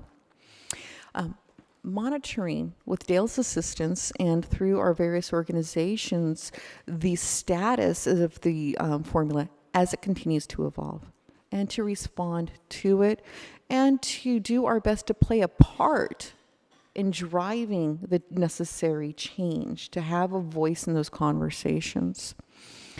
Simultaneously acknowledging that this is our reality right now, and to implement specific actions to support those targeted improvements as I've discussed, to work towards that, to know that it hopefully would change in the future, but this is our reality and we have to work within these constraints and identify those improvements.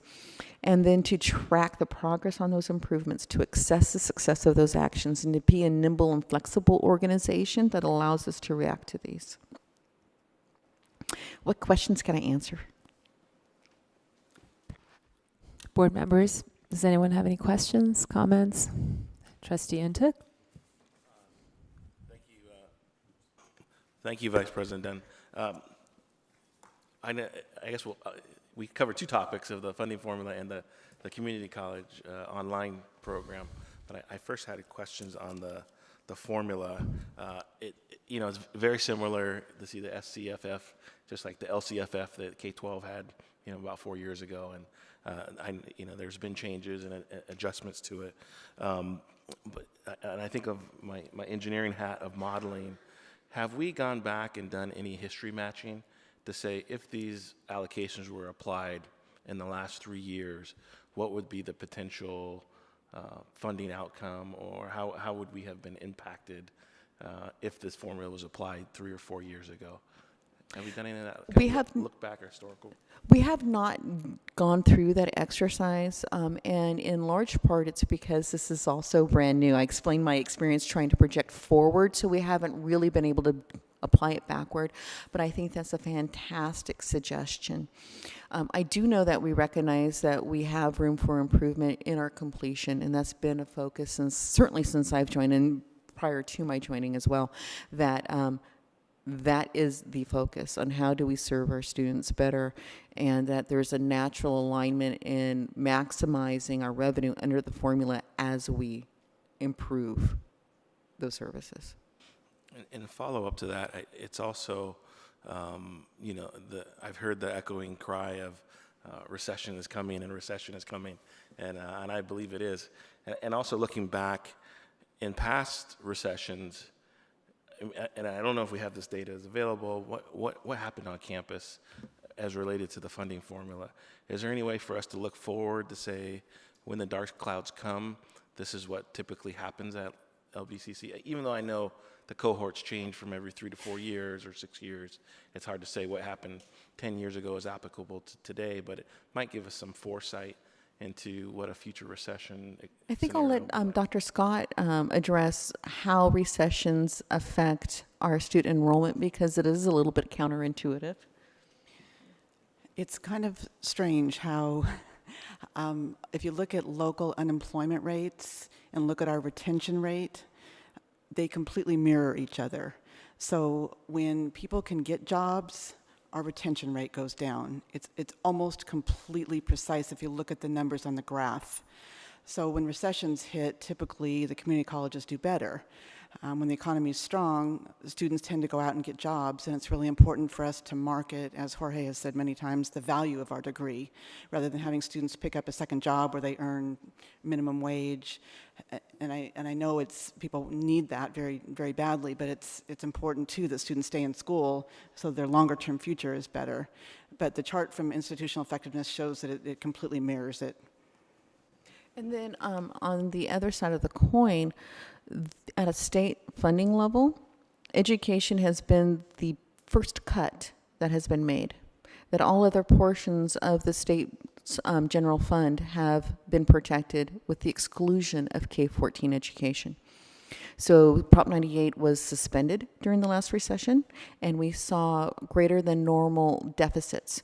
So whereas our expenditures continue to increase, whether they're negotiated settlements, whether they're retirement increases, whether we have natural inflation for our regular non-salaries areas, I would anticipate a reduction in the funding level from the state, because historically they have done so within the last 2 down cycles.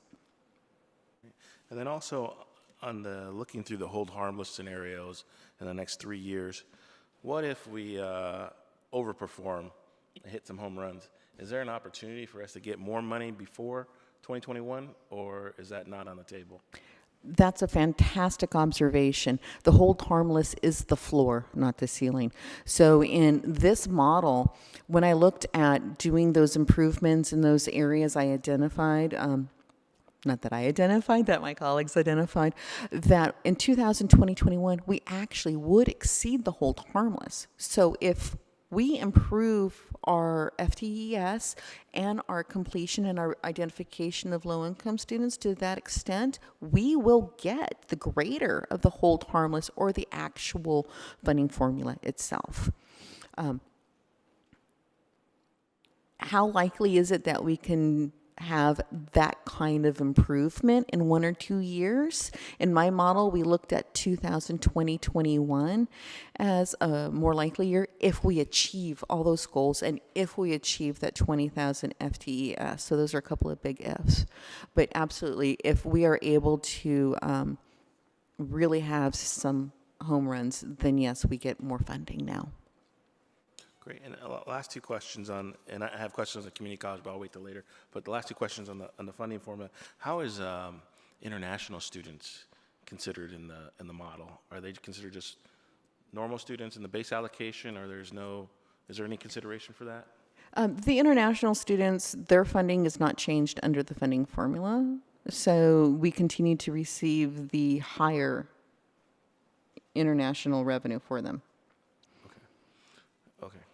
And then for the low-income disadvantaged group, I think it's explicitly, did you just clarify, AB 540 DREAM Act students are included in that group as far as, if we have more students, we get more money, or those students perform better, we get more money? How does that definition play out in that? It's both. Under the supplemental allocation, we get an additional, this year, not increased by COLA yet, but it does get increased by COLA every year, $919 for every student who's identified as Pell, AB 540, or College Promise.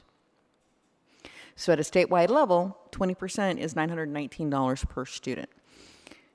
On top of that, we get additional funding under the student success allocation for completion of those students. So in this example, if you look at the associate degree, all students would receive 3 points, or 3 times $440, which is roughly $1,320. On top of that, they receive, if they're Pell, $110 per point for 4.5 points, which is, I'm not going to do the math all the way, but about $600. So in this case, a Pell identified student is an additional $600. So we're receiving both the supplemental allocation of $900 for that student, and then once they receive that associate degree, another $600. So by virtue of being Pell identified, that's $1,500. So identification is critical. And that's in a 3-year period? Or this is every year that we're generating that? Every year they're enrolled, they'll generate $919, and upon the point that they complete, then they get the student success allocation for that completion. So the student success allocation only happens at that completion, whereas the supplemental allocation occurs for every year that student is enrolled. And then final question on the getting everybody signed up as far as the governor's fee waiver or the Pell Grant. I know they've FAFSA's moved up the deadline of when you could start applying. Now I believe to October from used to be January 1st. Are we going to make a part of our application process? Everybody fills out the governor's fee waiver, or? I know that Dr. Munoz is really involved in coming up with some great strategies, so I'm going to let him address your question. Thanks. We've been working very closely with financial aid to really look at what our strategic plan can be to really increase Pell identification. One of the things that we looked at our data is we look at the promise students, which is formerly the BOG fee waiver, and you would expect your promise numbers to have close to parity with your Pell numbers, because typically, not all the time, but more likely than not, if you're BOG eligible, you should be Pell eligible. And basically half of the students that are only half the students that are BOG eligible or are promise eligible are actually awarded the Pell. So that's a lot of students we can pick up right there. And so one of the things that we're gonna, so then we went deeper and started examining, like, well, what are the barriers? Some of the barriers that we've observed is the verification process. Many of the students who are selected for verification, roughly 30% of students get selected for verification, they have a low completion rate. So we want to target those students, and that's why some of the platforms that we're exploring will help kind of reduce the time to verify, so that students can actually upload all their forms online, so that we can verify them quicker and award them and count them in that success allocation or in that supplemental allocation. And so that's one of the strategies. The other strategies we're exploring is, since financial aid is being moved up to October 1st, really doing some intensive outreach, looking at Cash for Colleges, workshop labs.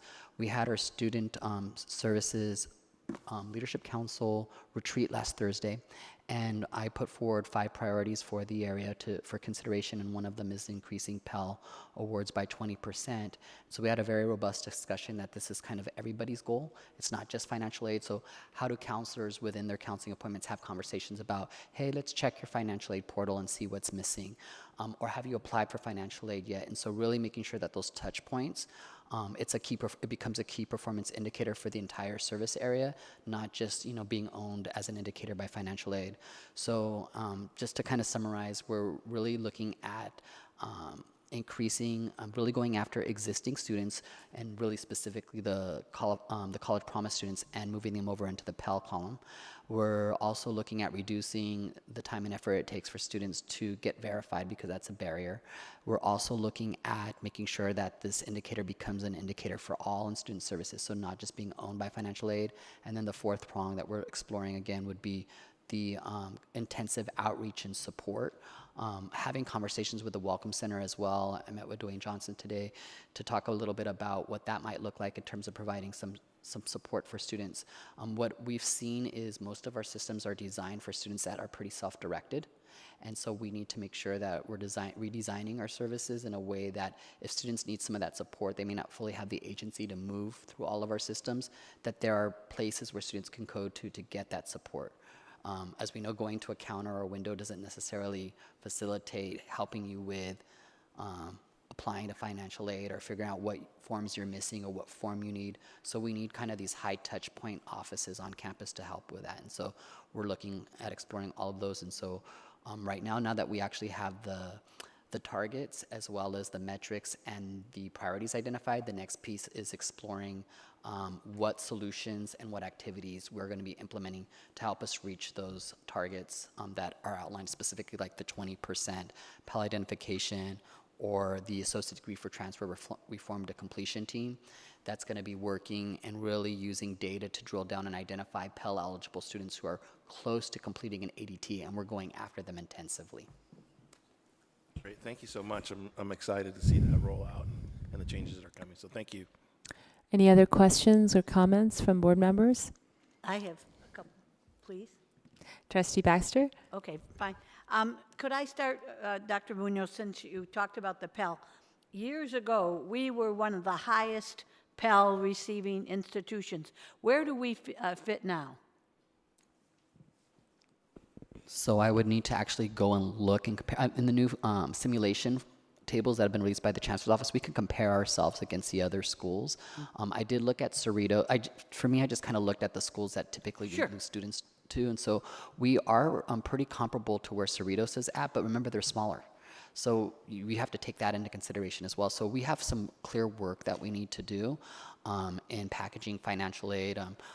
I'll be really transparent. When we had our Leadership Council retreat last Friday, we discussed that many of the workflows and business processes have not changed since 2001, 17 years ago, right? And so I think everyone's kind of come to the conclusion that we need to come back to the table and really look at our workflows and our business processes and financial aid so that we can become the leading institution in the region. We have size and we have need. We're just not really capturing it in the way that it should be captured, and this funding formula is illuminating that. Sorry. Is financial aid part of the Welcome Center? So we're looking at exploring financial aid assistance and support. Obviously, some of the technical pieces have to be done by financial aid advisors. Oh, no, So- and I understand that completely. No one should ever give financial aid advice unless they work in the financial aid office. It's too complex. But how to fill out a FAFSA, the idea of when you kind of hit that roadblock and you need that extra support to get over the hump, that's what we're looking at the Welcome Center being, is again, for those students that need that additional support to how to navigate and get things done. That's what we're looking at and exploring through the Welcome Center, yes. Okay, excellent. And I had two more questions, but President Romali, did you want to say something? No, I apologize. I apologize, didn't mean to interrupt you. After you ask your questions, I'm going to have Kathy make sure that she answered the questions with the enrollment management side as well. Yeah. Yeah, 'cause you may have And some then now questions there, going too. back this way, when Dale was making his presentation, this is about the online college. Because I'm very concerned that the chancellor has, and the Board of Governors has made this decision. Because as you reported, we're doing well. We can always do better. Everyone can always do better. But to look at the amount of funds that have been set aside, hundreds of millions of dollars, where is that money coming from? Is it hurting the whole educational community? In other words, if it's Prop 98 funds, that means that's money that's geared for education.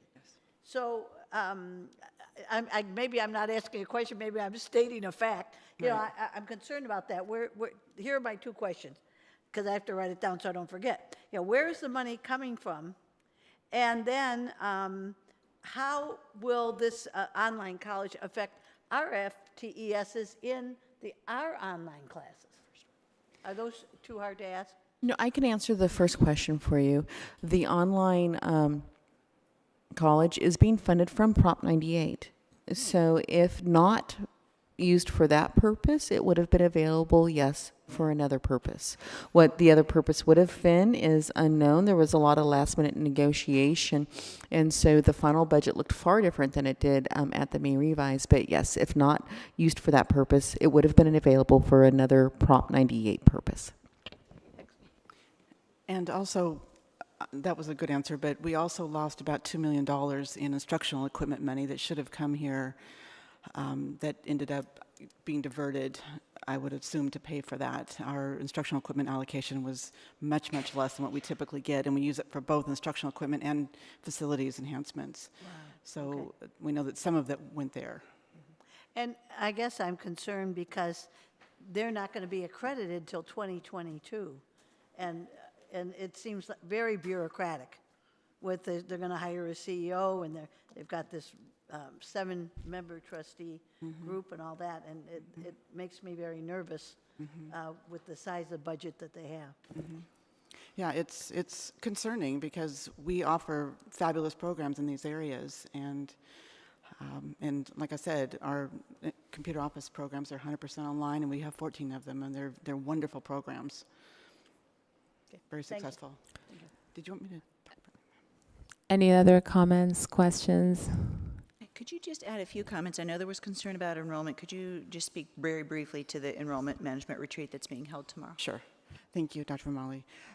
Tomorrow, we are going to have an enrollment management retreat, our first since I've been here, from 8:30 to 3:30, and it will include the deans, the department heads, Dr. Munoz, Marlene Dunn, institutional effectiveness, the AAAs who are involved in scheduling, and Jeff Wood, I think, will be there too.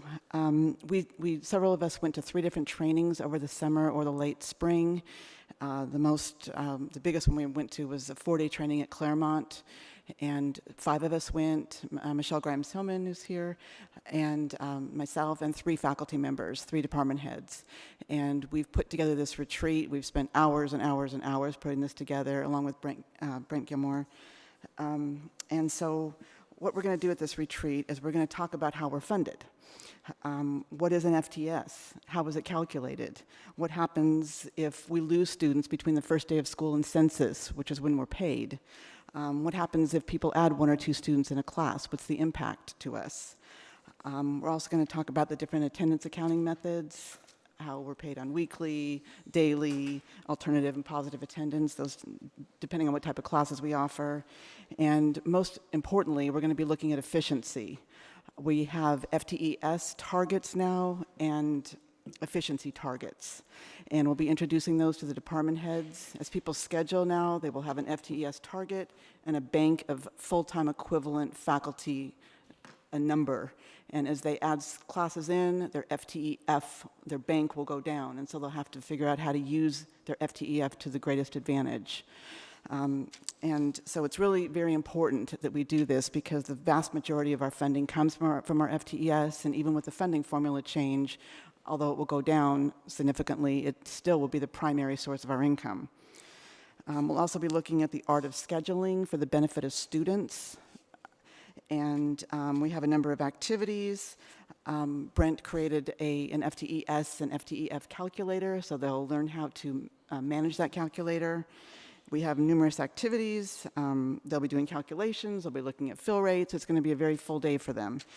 And we have a consultant coming, Pam Deegan, who has been training the chief instructional officers in the California Community College system for many, many years. And she's coming to be our sort of host tomorrow. So, A long time ago, we hired students, we asked the faculty, if a student misses 1 or 2 classes, they were to let counseling know, and students would call those students on the phone, because if you miss 2 classes in a row, you know, you're practically gone. Has that kind of intervention been set up? So with the launch of our Starfish Early Alert model, the attendance kind of issue is going to be a progress survey item that faculty can notify our success team that students are having attendance issues, and that will trigger automatic responses. It would be a range from personal phone call to maybe even a text message or a nudge just saying, hey, we've missed you in class, where have you been, we want you back. So we are putting that in place, and those workflows are being built out, and much of that is going to be promoted at College Day. Okay, thank you. Okay, just a reminder to trustees to stay on the topic that is agendized, and be within those parameters. We're going to move on to item 4.3, building and construction delivery methods. Vice President.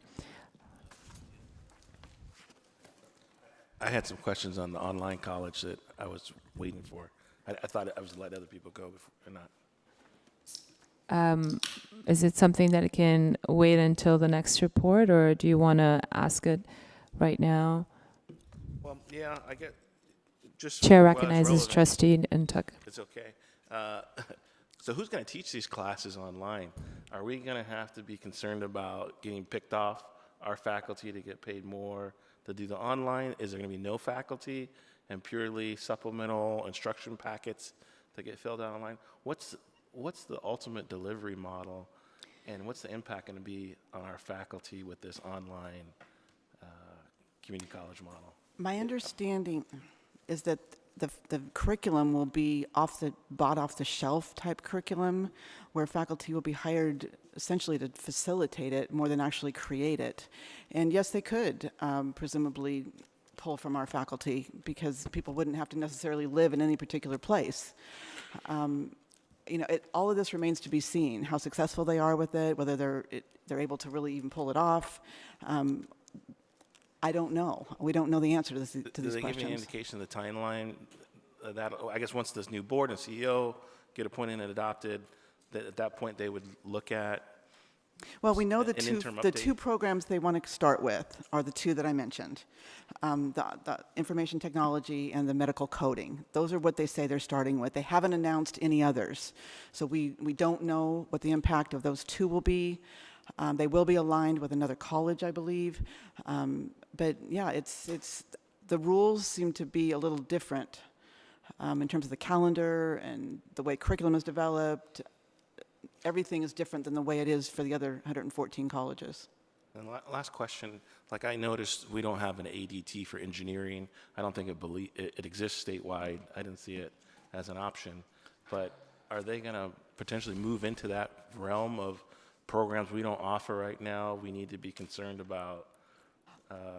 They We say should they're offer something not. on campus to make sure it doesn't get offered online. Well, engineering tech, we do have a program for that. We don't have an Yeah. ADT of engineering, though. Yeah, I don't know what the status of that is. Michelle Grimes-Hillman can speak to that quickly. Thank you, Michelle.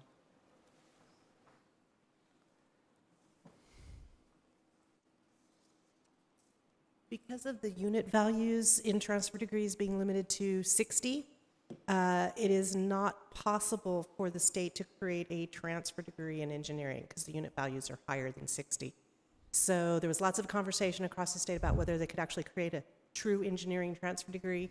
And there is what we call model curricula that colleges can adopt, but there is not anticipated to be a transfer degree in engineering as for transfer. We do have a CTE certificate in engineering technology, which is a slightly different animal than an actual transfer.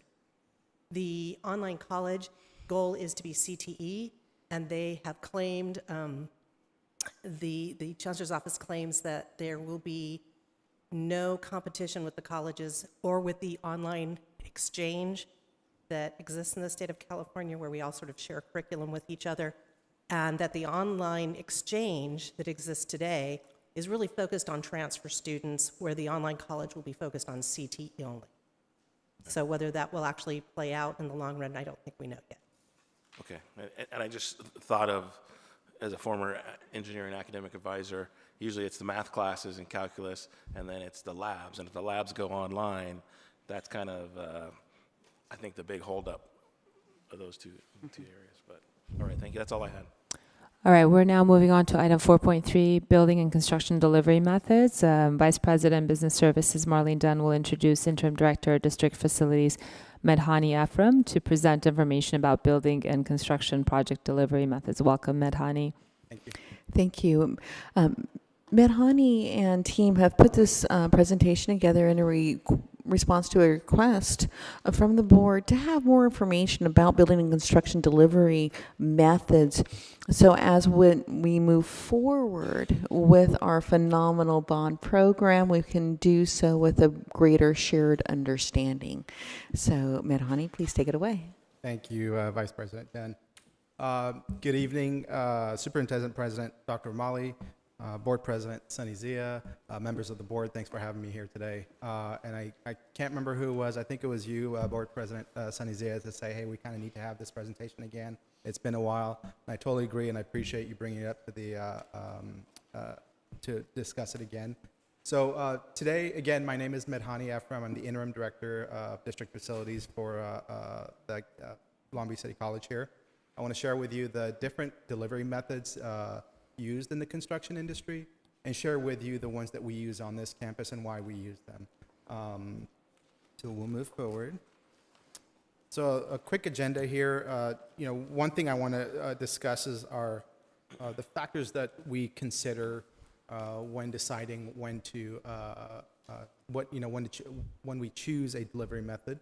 And we're going to discuss, we're going to have a slide also on the definition of terms. We use a lot of lingos, AE, GC, DB, and all that. So we figured, we probably should put a slide just to kind of explain those and help you out. So you can always go back to that slide if you want to refer to it. And of course, last but not least, go into the different delivery types that we have out there.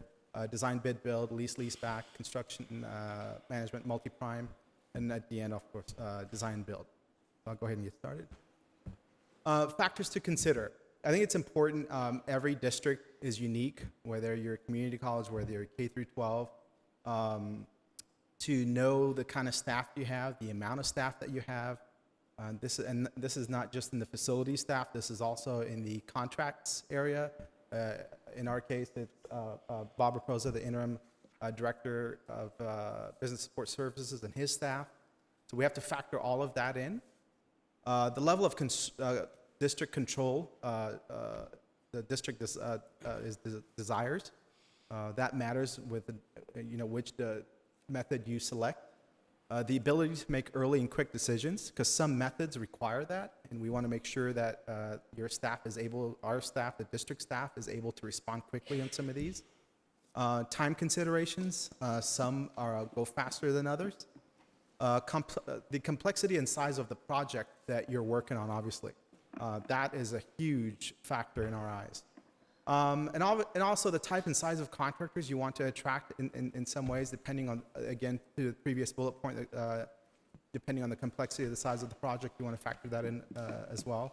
And last but not least, the level of acceptable legal and financial risk the district wants to take, because some methods are less riskier than others. We'll speak to that in a minute.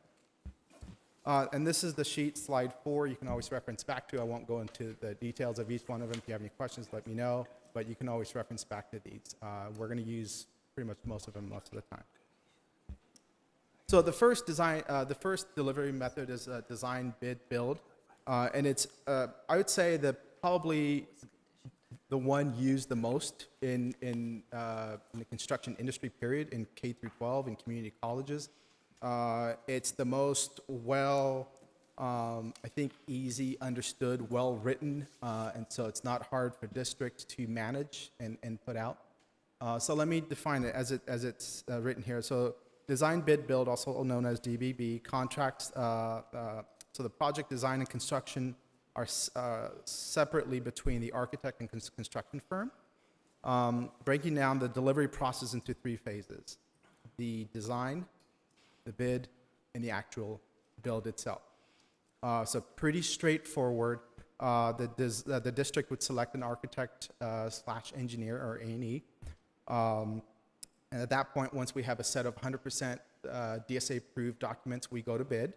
And my colleagues, I mentioned earlier, Bob Raposa and his staff will essentially put the project out to bid for us. We provide them all the necessary documents. The district staff provide them all the necessary documents, and we bid it out. And at that point, the lowest responsible bidder would win, would be the apparent bidder of the project. Lowest meaning the one that comes the cheapest, essentially. And at that point, we have the build phase of the project, and where we have a contractor, and the district staff monitor the contractor's performance of the staff. Pretty straightforward. And then next is for each delivery method, we wanted to kind of show a flow chart just so you can kind of visually see it too. So we hope that's going to help. So the following chart is an example of the relationship of the parties for this delivery method. So right off the top, for all of them that you're going to see, obviously the district's going to be on top. The district here at Long Beach City College has elected to have a construction management firm to run the project, obviously, but the district staff are the ones making the decisions and managing the project. And then you have, along the same lines there, where the district hires an architect and an engineer for each project. And I mentioned once we have the 100% DSA-approved documents, we bid those projects out.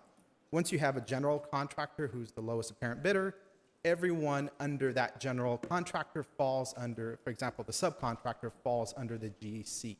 The GC being the general contractor. The contract here is, the district's contract is here with the general contractor, not the sub. So when we go to bid and the number that we get, it's a lump sum bid.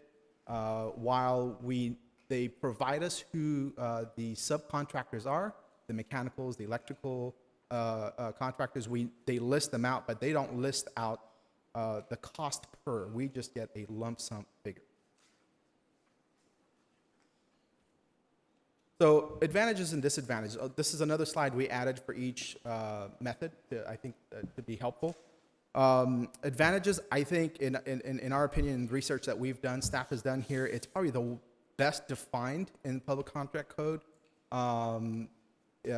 You get an architect, you design the documents, you bid it out, and you get a contractor, lowest bid, pretty straightforward.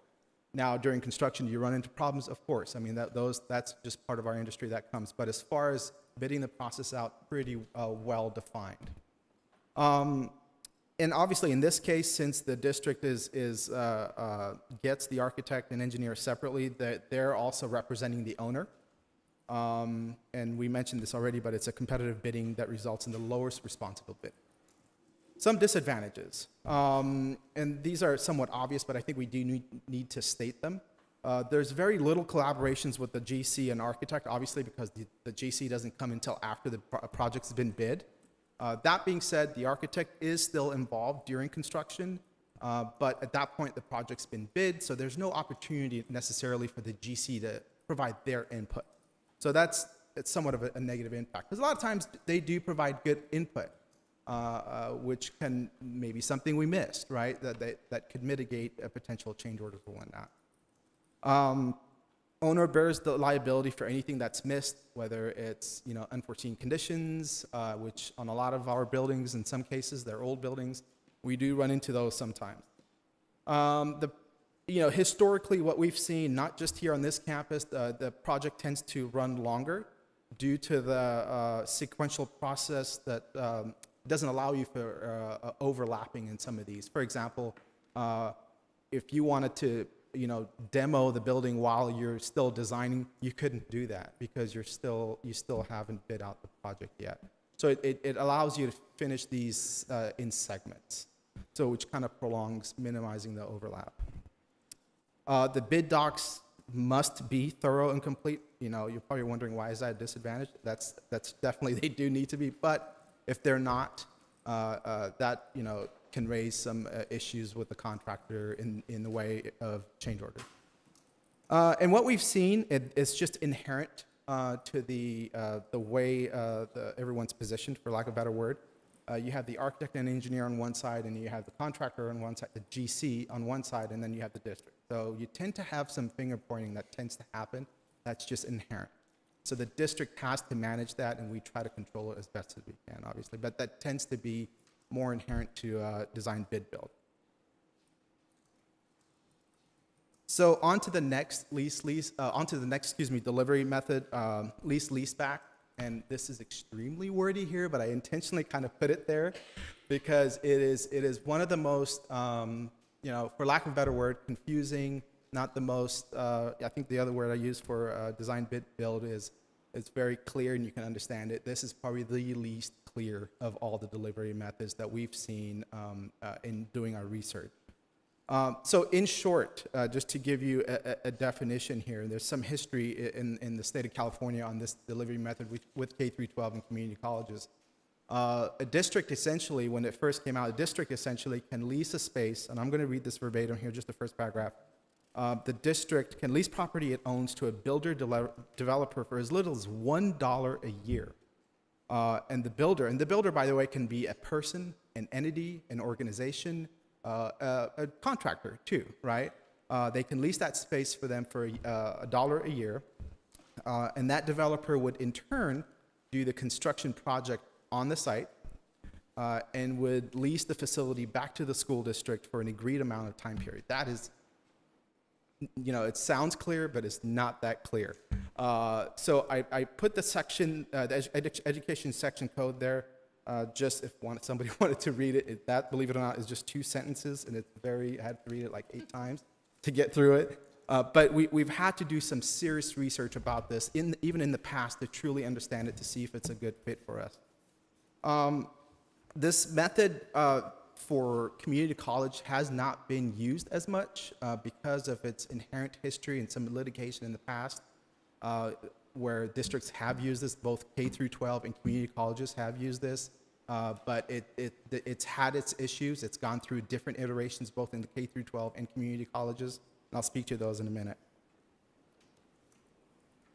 And I do want to state real quick, lease-back was initially brought into the picture, if you will, for districts that wanted to finance projects, if you will. So if you didn't have a bond fund like we do, a general obligation bond fund like we do, or most districts do, it allowed you to essentially finance the project, and I'll speak to how that's done in a minute. So another flow chart here, there's 2 different ones. I don't know if you can kind of tell, but the one on the left where you have the district and then the lease-back entity and then the designer and contract, even though it's there when we were doing our research, I didn't see much school districts or K through 12 or community colleges use that type of lease-back, but I wanted to show you that it's there and it's available.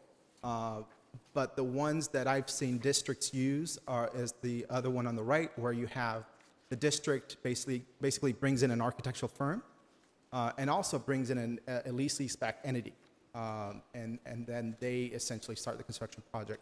And it's all over the place. I've seen it where they've brought the lease-back entity during design to allow some collaboration for the project. And so it doesn't speak to how that can be run, and that ambiguity makes a lot of districts nervous, and it's actually caused some legal issues also. Initially the K through 12 statute was it was only a K through 12 statute. Community colleges came in after the fact, and community colleges had their own statute. But the initial K through 12 statute went through multiple litigation because of how it was handled, mostly on conflict of interest and how the lease agreements were put together.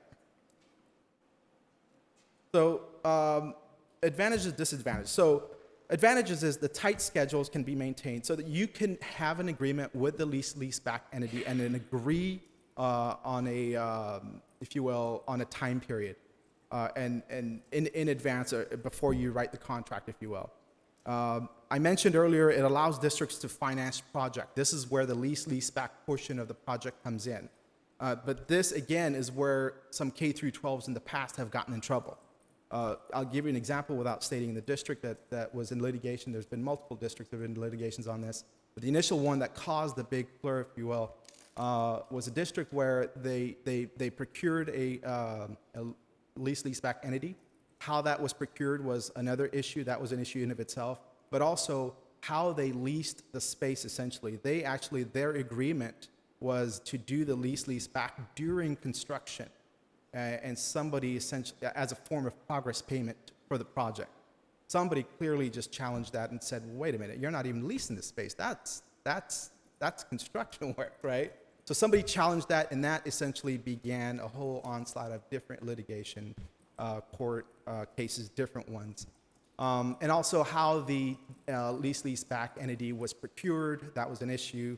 So on to the disadvantages along those lines. It's relatively new, I think, to districts. There's only a few handful of districts that do use it, and the ones that do, community colleges that do use it, again, a handful of ones, they don't use, from what I could tell, the community college statute. They use the K through 12 statute, which is a little more, I think, stringent, but still has some ambiguity with it. So let me see here. And also some of the, I think there are some firms that are good at it. There's a lot of firms that are not good at delivering this process this way also. The lack of transparency, I think just the thought of, I guess you can select an entity. Initially, part of, again, one of the litigations there was that a district could just select someone, literally, quite literally. They could just select an entity without going through a formal bid process. In fact, the K through 12 language, when it first came out, it actually said you didn't have to go through a formal bid process. And so they changed it after that. The community college one still has that ambiguity. Again, we talked about the number of litigation using this delivery period. DSA stamp out timing is very interesting. So if, again, we talked about the time, the schedule that you would have to agree on with the entity. But if you bring in an entity during design and you say it's a 10-month agreement and you're still a part of it, you're still in design, and DSA holds up your project, now you're past the agreed upon time with your entity, that entity can come back and say, hey, that might be some compensable time the district might have to eat, essentially. So you have to extend the time, potentially pay them. So that kept coming up in our research.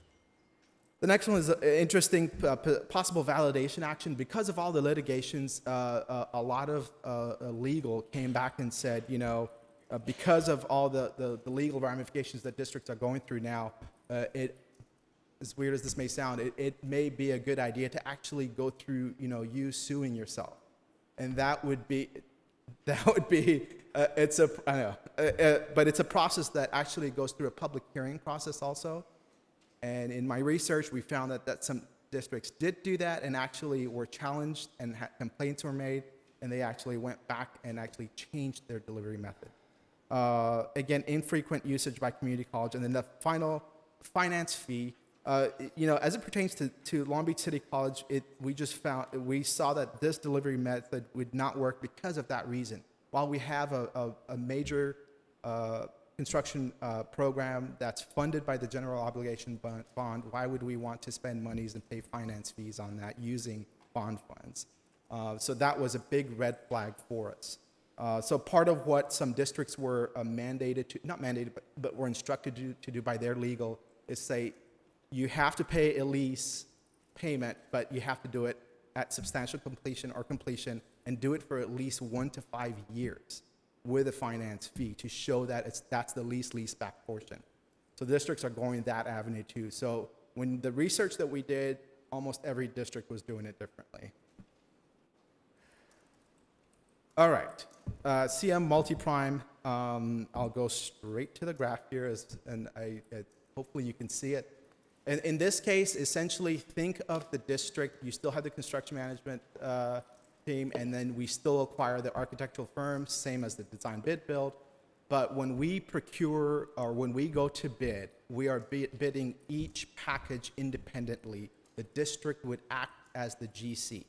This is quite possibly, when you everyone that talks about it, quote, the riskiest for districts, because they're assuming all the risks with respect to the scheduling of the project. Now you're not dealing with just one general contractor. You're dealing with multiple general contractors. And so I think I have a few things on the next slide. So again, I want to stress here. When you have a GC, let me just go back. A general contractor, normally when he bids for a project, he has multiple subs. You can package it in a different way, but he or she normally has multiple subcontractors, anywhere between 25 to 40, depending on the size and the complexity of the problem. And in this case, we're saying the district would assume that liability, and they would run the project and act as the GC, right? And that workload would not only transfer, obviously, to not just the facilities, but also we mentioned Bob and his staff that would have to now bid each trade, depending on how you package. So the workload, obviously, that would slow down the workload on the district. There are some community colleges that do it well, but one, they have the staff, and they don't go as fast as we do, honestly, on the construction program as a whole. So advantages and disadvantages, I think I kind of spoke to a few things here. The trade contracts, again, are procured as competitive lowest bid. That is actually a good thing in that sense. So you're doing a low bid for each package. You're guaranteeing almost a low bid for each package, not just the general contractor coming in, not knowing how they bid it out internally. The district, in that sense, has more control over the responsibility for the construction phase and schedule.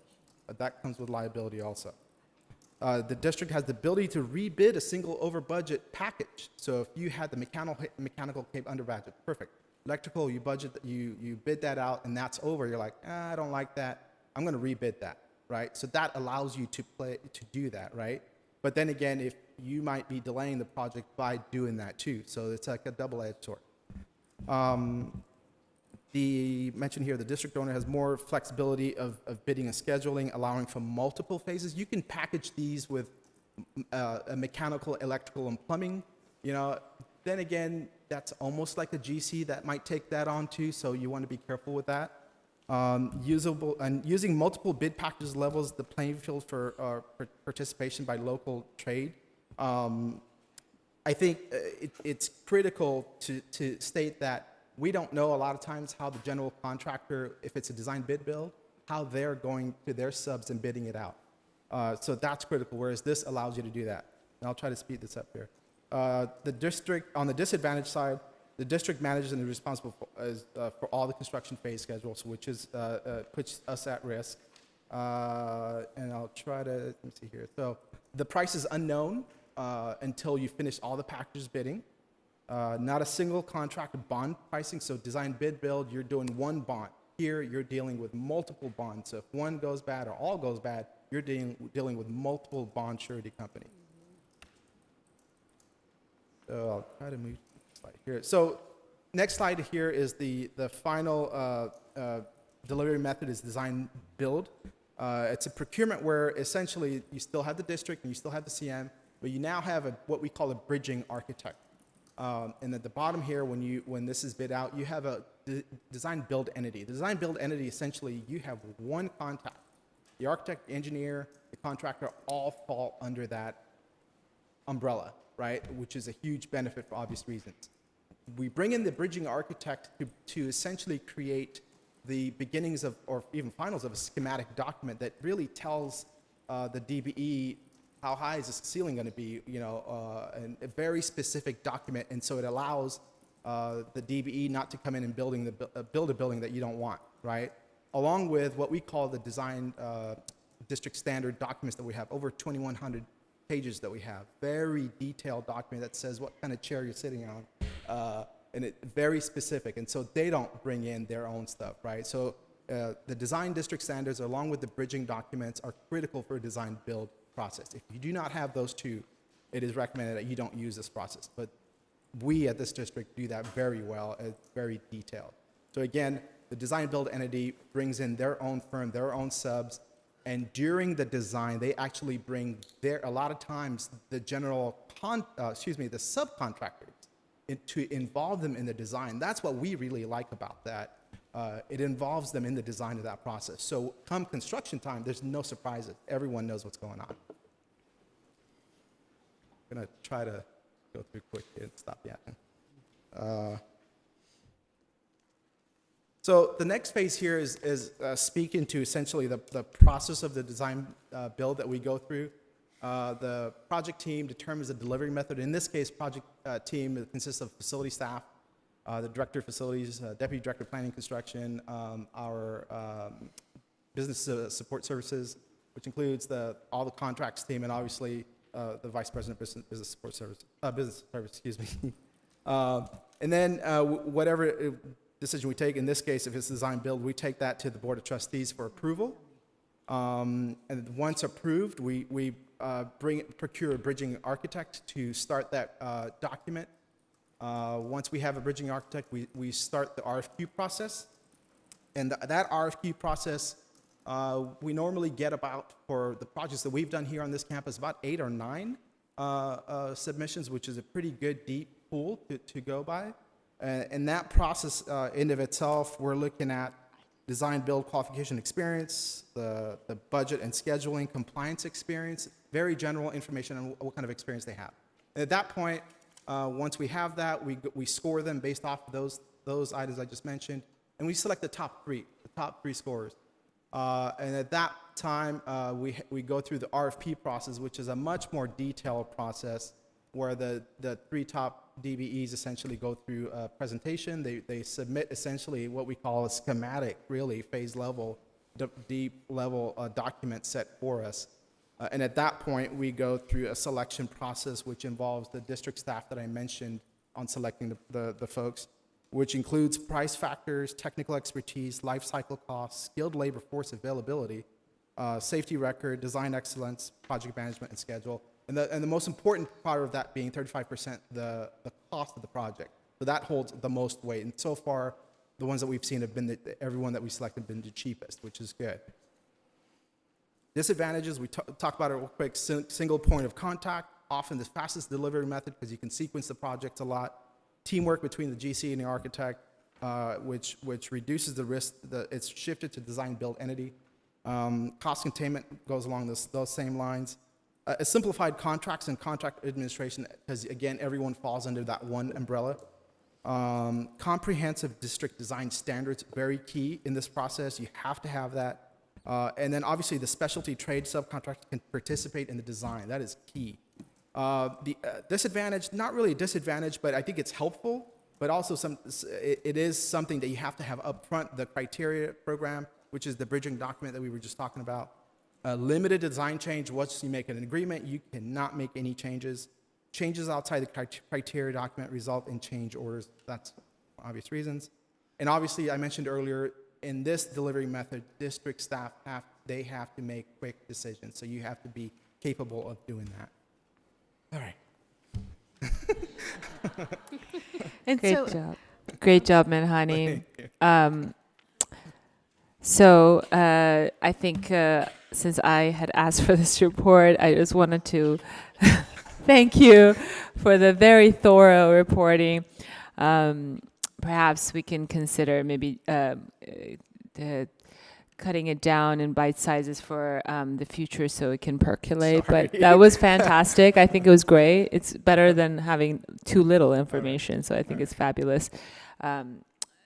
Does any member of the board have questions, comments? Oh, I'm sorry, Marlene. Did you want to add anything? I just wanted to conclude by saying that we have used two primary sources on our most recent bond contracts, design bid build and design build, and that each project is evaluated for the best approach. Tonight you have a design build that will be before you for approval, and that will be Building M. Most recently, we did design build with the parking structure at PCC. That is now underway. Prior to that, it was design build, correct? But as we move forward, we will obviously be bringing each project to you and be sharing our evaluation as Benhani described it so that you can be better aware of how we arrive at our recommendation and allow you to have that conversation and that awareness so that we will have more transparency in the process. So we hoped to have created a nice foundation tonight, so when we have those future conversations, we go at them from a shared understanding. Thank you. Okay. Vice President Malauulu. Thank you, Medhani. That was a really, really good, thorough report. I have 3 questions, and I'm wondering if it's possible for you to give me kind of maybe elevator soundbite responses, and if it needs to go a little further, we can follow up later. I just want to know if you know off the top of your head what percentage of our projects are conducted or completed using the lease-leaseback model. We have not used lease-leaseback. So none of them have ever been No, used? the only 2 that we've used are design bid build and design build. Okay, so what percentage of our projects fall into each category? I'm going to give you a very rough estimate. Again, this is our 4th, I believe, design build, I believe. So everything else has been design. Okay, build. good. Right. Good. And then my second question is, what is the process for vetting any of the subcontractors that are used by our general contractors? So I quickly kind of alluded to that. For design bid build, it literally is left up to the GC. We don't see that. I think the only thing that we see during bid is essentially when they submit their bid packages that you see the list of subcontractors. That's it. Not even how much per, that's it. They have control. They actually can, go ahead. I will add that all contractors have to meet certain DIR regulations. Yes. So there is a pre-qualification from that level that they have to meet those DIR regulations, and that the contractor is responsible for ensuring that the subcontractors do meet that, but that is part of the BMT process to receive and confirm that. Okay. So whereas the contractor is responsible for identifying them and we bid it at the contractor level, there is assurance that we have a minimum compliance with those regulations. Okay. So we're not actually the ones that have to vet the subs, right? Right. We assume, presumably, that they come to us already. No, right. Again, the Okay. contract is with the general contractor, not the. Got it. Okay. And then my last question, and I just, it's mostly for clarification. I understand that there's a difference between the owner-builder relationship and the owner-development relationship in terms of construction projects. Is that something that you could speak on? Not really, not knowing on what context we're talking about. Well, honestly. because you mentioned about school districts, Right. and you mentioned construction at the K through 12 Right. level, and I'm not familiar with it if there's a difference, so I just wanted to know, and you could follow up and respond to that later. Sure. But I do know that there's a distinction. I'm just not familiar with what the it biggest is. distinction between these delivery methods, I think, is just that lease-leaseback. On it, there's 2 separate different. With owner-builder and owner. The lease-leaseback and, no, just on how that education section code is written for that specific delivery method. Okay. The others, no. Okay. All right. Thank you. You're welcome. Thank you, Medhani. I just wanted to say that you know where I stand. I am not a fan of design build. I think it's overrated. I understand the staff really likes it, But in my experience in bridge and in building projects, it hasn't worked out because usually the change orders end up working the way the design bid build works, and you end up not having the independence of the designer checking the contractor, and it's pretty much it's a slush fund. From what my experience has been, I'm just not at all impressed with that model, but I'm going based on my limited experience over the past 21 years. So it's my understanding, though, that if we want to go design build, we have to get permission from the state, correct? If Beforehand. it's a state-funded project. But otherwise, it's can a do it. I think- discretionary. Yes, ma'am. So I think it was 2007 where it was allowed. I think California Community Colleges, can't remember who, but allowed for community colleges to use that delivery method. But specific to state-funded project, it was, I believe, 2014, and that's when we asked if we could do that, and hence this project that you'll be approving hopefully today we changed it to do it.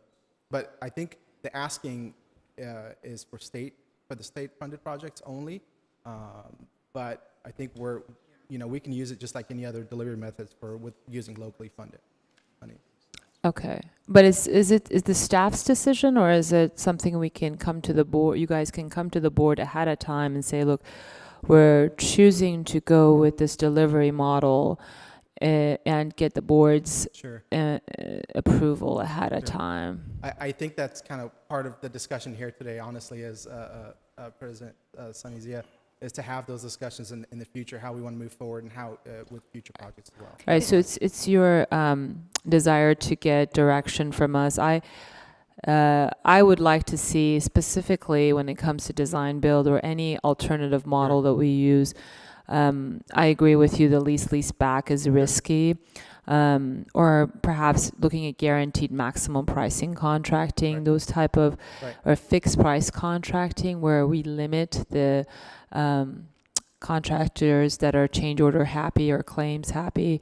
That way we can curb their enthusiasm in that regard. Perhaps we can avoid those by having an approval mechanism ahead of time.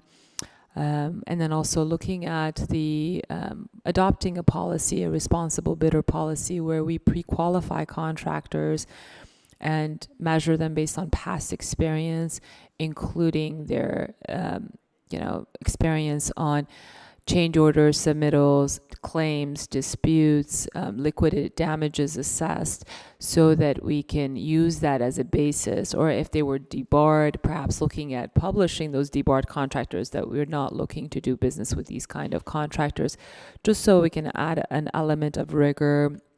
I think our processes are fantastic, but perhaps we can even do better. And I just think that's just my perspective. It's the desire of the board. If you guys agree, perhaps we can take that approach and approve it going forward. Trustee Antug? Hey, great presentation. Thank you for the detail. It's my first time seeing all of them all at one time. I've been familiar with bits and pieces, but not all together, so thank you. Okay. With President Zia, maybe this is, I like your suggestion of adding more rigor and establishing a policy, and maybe we can create a subcommittee of the board that would be like a facilities committee that will be able to meet and kind of dig through some of the items before they come to the board. So it's not like, oh, here's the final option, whether you like it or not, kind of idea. So I think that might be an avenue we can evaluate going forward.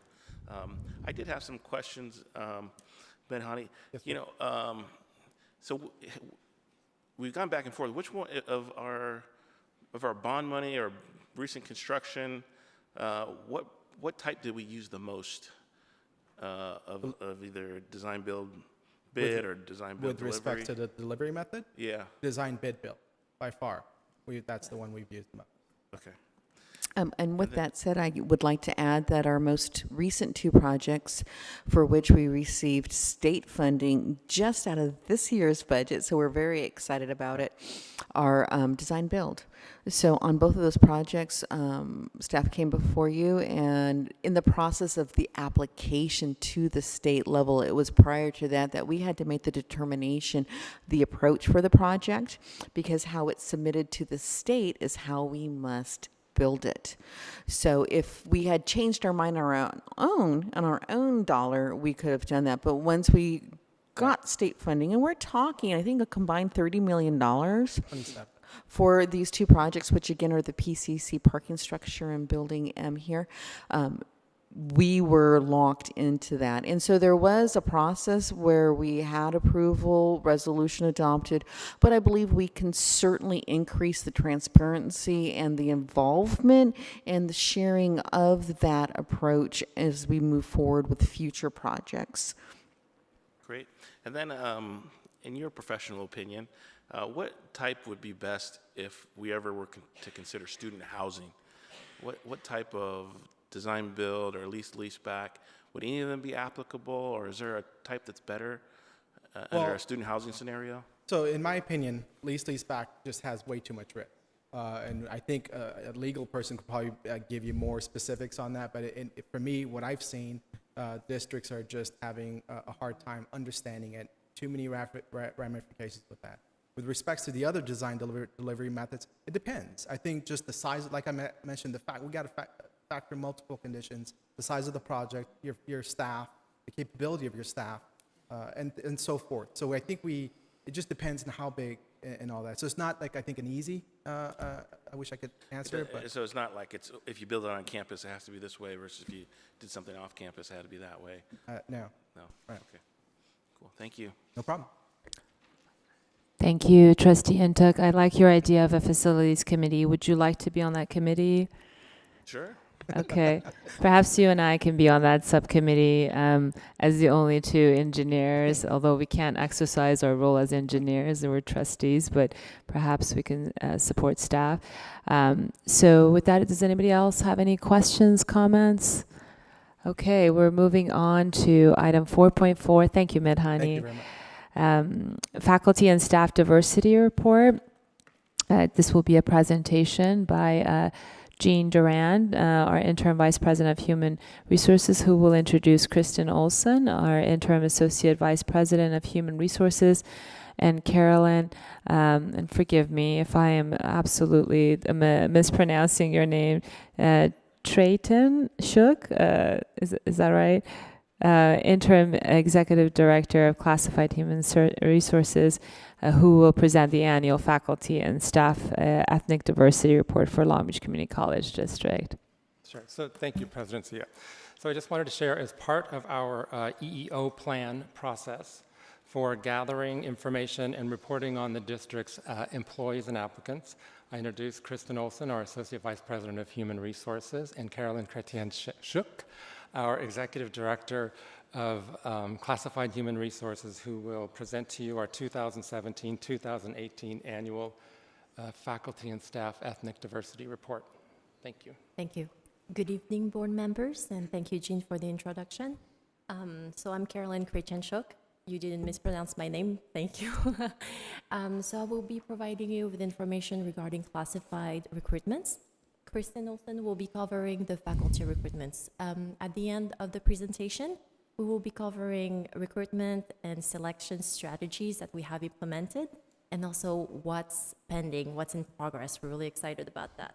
So I would like to call your attention to slide 2.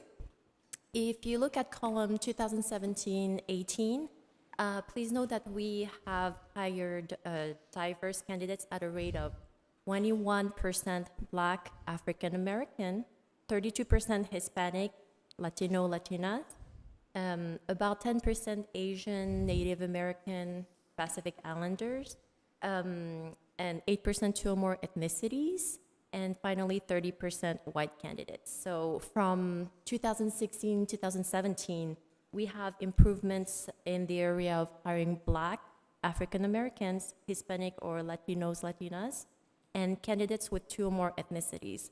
We're really excited to say that we increased our total classified diverse hires by 14%.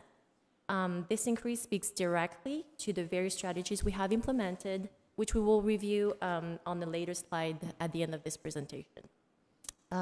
When you look at the applicant pool, you will note that the total applicant numbers increased by 39% from 2016-17 to 2017-18.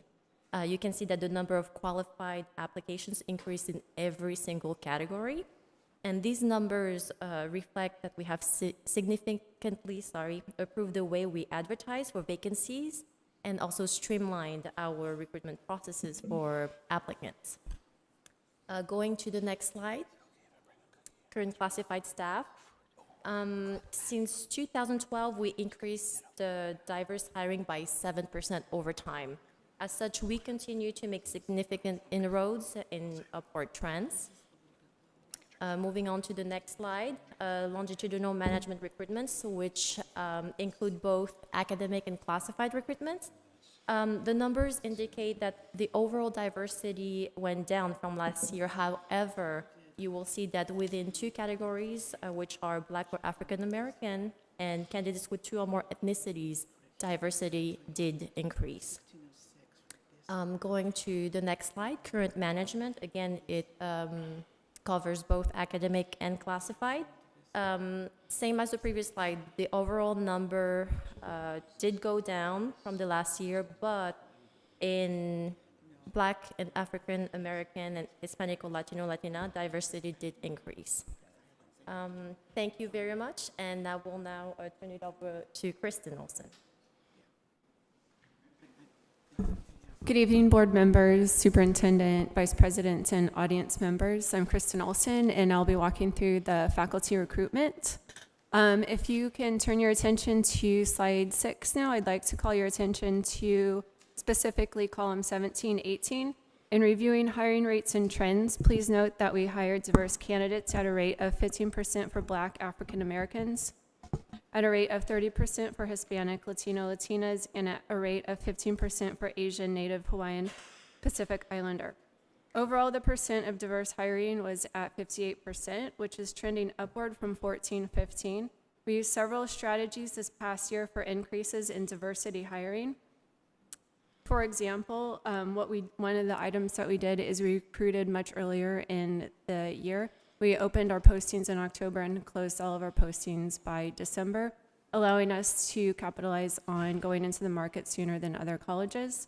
In addition to that, we also strategically used several advertisement techniques that we haven't in the past and capitalized on making sure that we outreach to a diverse population. And moving on to slide 7.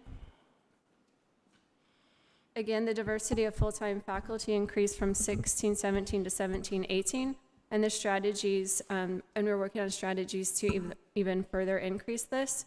Importantly, a central premise of this time analysis from 2012-13, you can see that the overall diversity hiring has increased over time. Moving on to slide 8, longitudinal part-time faculty recruitments. The overall diversity did go down from last year. And again, I'll comment on recruitment strategies that we'll implement in the future to address this.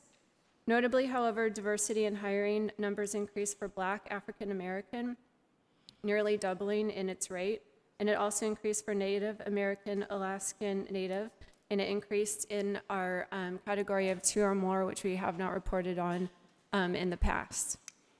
Now, in looking at these numbers, we would want to ask the question, why did it decrease? If you look at the applicant pool, you can see that diversity did increase in applicant pool numbers and that we were actually quite robust in that area. However, it did decrease in hiring, and what that tells me is we need to strengthen our training on how to be aware of diversity and potential biases in the hiring process, and that's where we need to focus our attention and strengthen our processes. Turning our attention to current part-time faculty, you'll be able to see that over time we are trending upward, which is significant, important, and something that we need to make note of, that we are going in the right direction over time in terms of diversity hiring. Now, lastly, we have some strategies so that we can increase our diversity numbers even further. And we've broken this down into 3 separate categories: recruitment strategies, selection strategies, and training for applicants. Within recruitment strategies, there are several that we have implemented so far. For one, we've updated our job postings to include the LBCC diversity statement, Previously, this was not on any of our job postings. Now we're able to communicate to our applicant pool that this is significant to the college. We embrace diversity and we're a diversity-minded agency. We've also increased our recruitment strategies in terms of moving the timelines up to make sure that we capitalize on the market and make sure that we have the widest range of individuals that are applying for positions. We want to make sure that we don't overly truncate and accidentally sabotage ourselves by recruiting later in the recruitment season. So we've revised our calendar to address that. Faculty internship program, what we do is we seek out individuals that are pursuing master's degrees. We make sure that we bring in a group of individuals that are diverse in background and skill set, and we pair them up with mentor instructors with the eventual goal of bringing them on board as either adjuncts or full-time faculty, thus creating our own pipeline for diversity here within the college. In progress, we have this past year created marketing bulletins and brochures, which we haven't used in the past. That's something that we want to expand further. We used it very successful for the Vice President of Business Services. We're going to use a template like that for other positions as well to create excitement and energy around applying to the college. In addition to that, we don't right now readily have a social media strategy for recruitment. So that's something that we want to partner with our communications and media department. We've already done some outreach, and we want to develop a strategy and plan around that to make sure that we're embracing this type of technology and reaching out to individuals that are interested in applying and learning about the college via that means of communication. Moving on to number 2, selection strategies implemented. I commented on several of these last year, and a majority of the ones that I commented on, we have implemented in at least part. Of course, we'll always work to improve these further. One thing that we did is we drastically reduced the number of written exams, questions per written exam, and time frame per written exam. And what this does is this enables individuals to forego a concept referred to as testing fatigue. So we are testing more on job knowledge rather than how well individuals take a test. In addition to that, we increased the use of performance-based testing, so it's directly job applicable rather than using artificial tests that are farther removed from the actual job experience. We've done that quite successfully this year. We piloted it, and we're going to roll it out even further.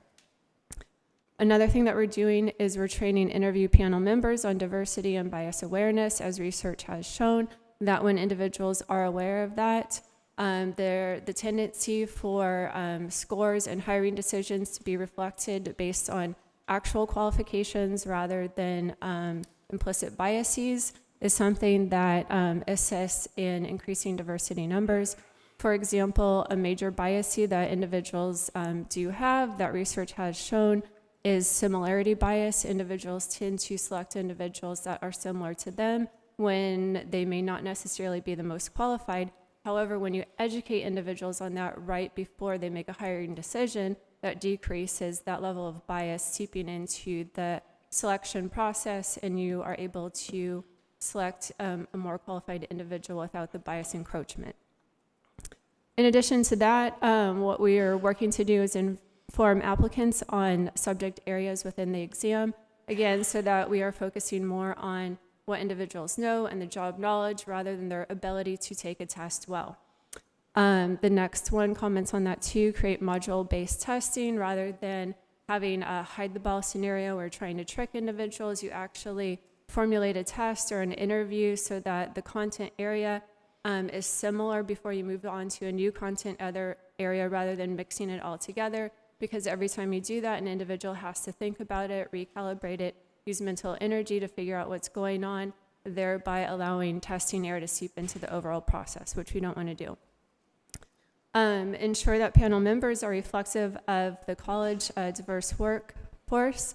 This is extremely important because individuals do self-select out when they do not see individuals that are reflexive of them in the panel experience. Integrate concepts of face validity, procedural, and interactive justice. And basically, if we don't incorporate those concepts into the testing process, what happens is individuals, highly qualified individuals, do end up selecting themselves out. PACE validity refers to when a test actually is reflective of the subject matter area that the individual is testing on or applying for a job in. Procedural justice refers to whether or not an individual believes the process is fair. It's extremely important. Individuals will select out if they don't think that they're participating in a fair process.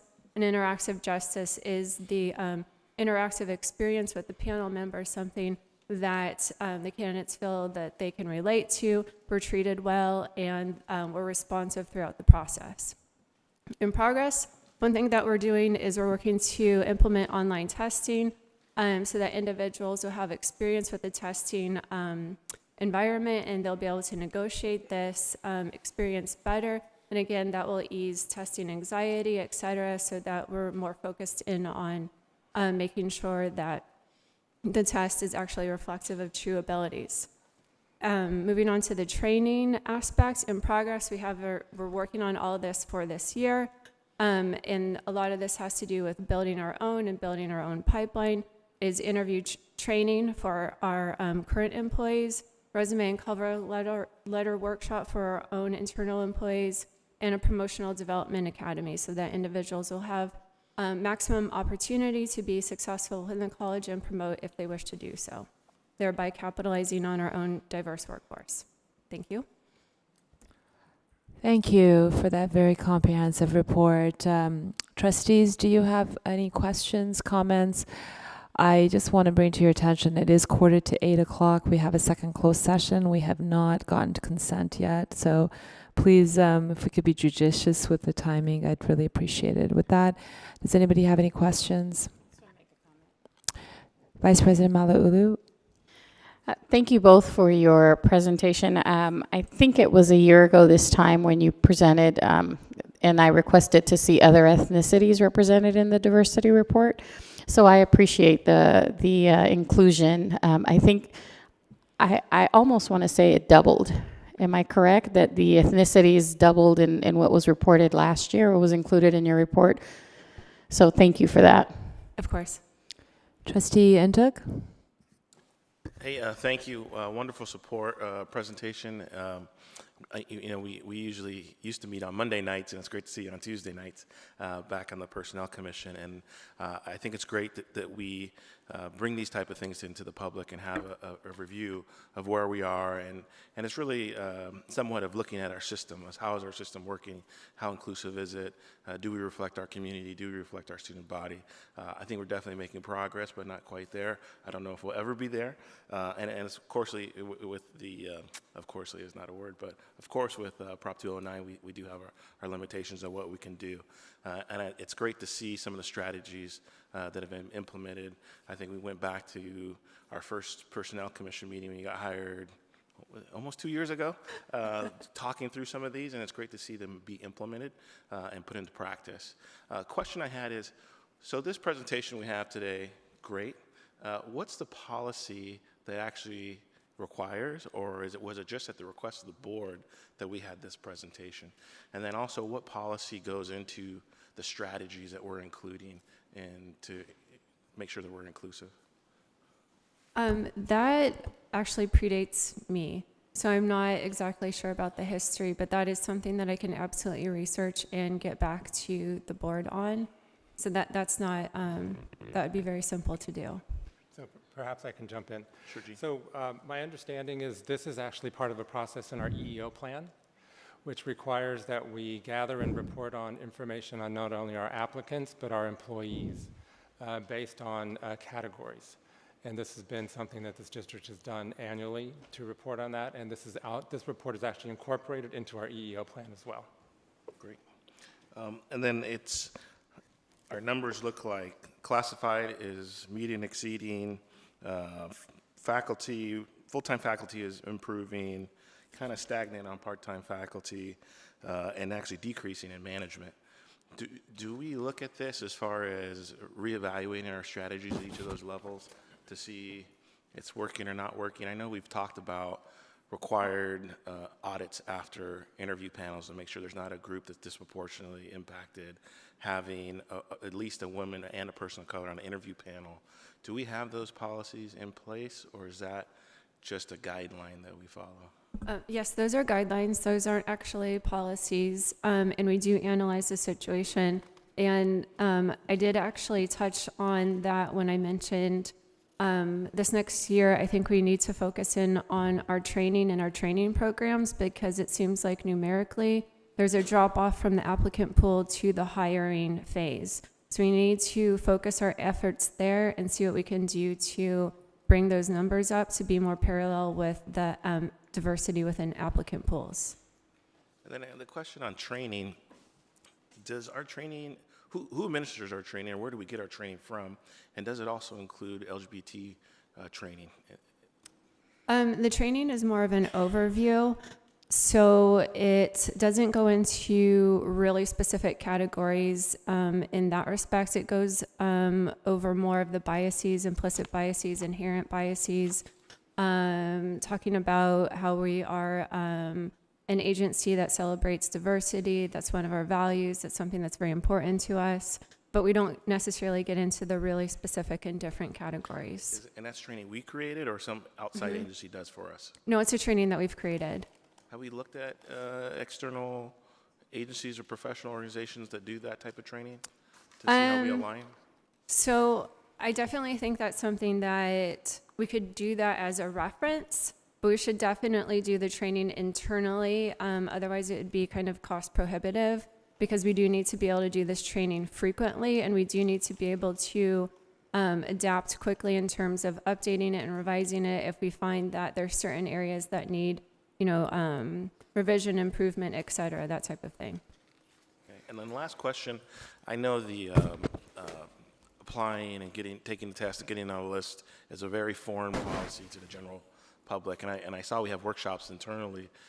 When we're looking at social media or looking at externally, are we creating a plan to educate people about the process, whether it's in our high schools or teacher education programs? Where do we do external information to people about the rigors of the merit system? Absolutely, sorry. We don't really do that on a very robust level yet. So that's actually within the strategic plan for next year, to increase that and to work to demystify that process so that individuals are able to understand it and more successfully negotiate the selection process here at the college. Thank you again. Great presentation. Okay, thank you. 3,300, right? Any other questions, board members? Okay, thank you very much. We're now going to move on to consent agenda, item 5.1. Any item may be removed from the consent agenda and considered separately if a member of the Board of Trustees so requests. I haven't received a request to remove any items, so we're going to move on to item 5.2, approval of consent agenda. All agenda items listed under consent agenda may be acted upon by one motion to approve. So may I have a motion to approve the consent agenda? Anybody? Do we have a second? Come on, guys. Second. Madam Secretary, can you please call the roll? Virginia Baxter. Aye. Vivian Malauulu. Aye. Uduak Joe Intuk. Aye. Doug Otto. Aye. And Sunny Zia. Aye. And motion was made by Trustee Otto and seconded by Vice President Malauulu, correct? Thank you. I had Baxter as I the knew first. we were going to ask. Oh, I'm sorry. But it's Trustee okay. Baxter. I'm Okay. sorry about that.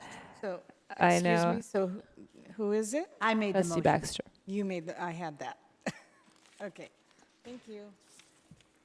Okay, we are going to discuss item 6.1 after the second closed session, and we're moving to item 7.1, 2017-2018 CCFS, the 311 fourth quarter financial status report. Board of Trustees, the recommended action is that we approve the 2017-2018 fourth quarter financial status report for the Long Beach Community College District and authorize transmittal of the report to the community college's chancellor's office as submitted. We have received a report on this item. Does anyone have any questions or comments? Madam Secretary, can you please call the roll? Do I have a motion? I'm sorry. Can I ask one question? Well, we have to have a motion first. Who would like to make a motion on this item? Second. Vice President Malauulu made the motion and seconded by Trustee Intuk. Yes, Trustee Intuk, do you have a question? Yeah, so this is the FSR financial statement that we got the deficit down to 300,000 now? This is the document, right? That's correct. And what was the difference now from last budget meeting to now, or last quarter to now, on what we were able to achieve that? When I came to you with the preliminary budget, we were looking at a $4.7 million deficit. Part of this is a natural swing as we close the books because, of course, we want to be conservative in our projections. And so, for instance, travel is one of those areas where we were budgeted here, but our expenditures were actually here, and that helped us identify it for an area for reduction. Other areas, I mentioned earlier that when we project revenues, we also anticipate a 0.5% deficit from the state. Luckily, this year, that didn't happen, but we don't know that that doesn't happen until the year closes. So we have natural changes like that. But also, we did a lot of work last year in just reducing expenditures, period. That examination of filling positions with natural attrition actually happened before the SERP even occurred. That was a focus throughout the entire year. So as a result of those changes, that once we get to the end of the year, we realize, okay, we haven't filled these positions, we get to capture that change.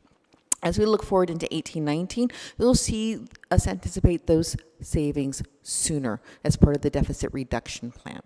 So I would not anticipate the same level of swing when we're at this same time period next year, because we want to anticipate it sooner. We want to have a budget that is closer. You're always going to have a swing, but we're not going to see it to this extent that we want to recognize those savings earlier.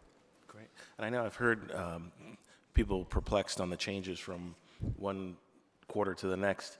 I know there's a simple data visualization technique called the waterfall diagram that you can show the incremental changes. Maybe in the future we could have a visualization of those changes from either quarter or annually to help the public and everyone be able to see what, those type of issues that you itemized clearly of what contributed to making the big. Absolutely. I think that's part of telling the story that a budget is not a static document, it's a living document, and it reacts to external and internal changes. But I think you're absolutely correct that we can do a better job telling that story. So thank you. Thank you. Okay, thank you, Trustee Intuk, and thank you to staff for reducing the deficit from 10 million to 300,000.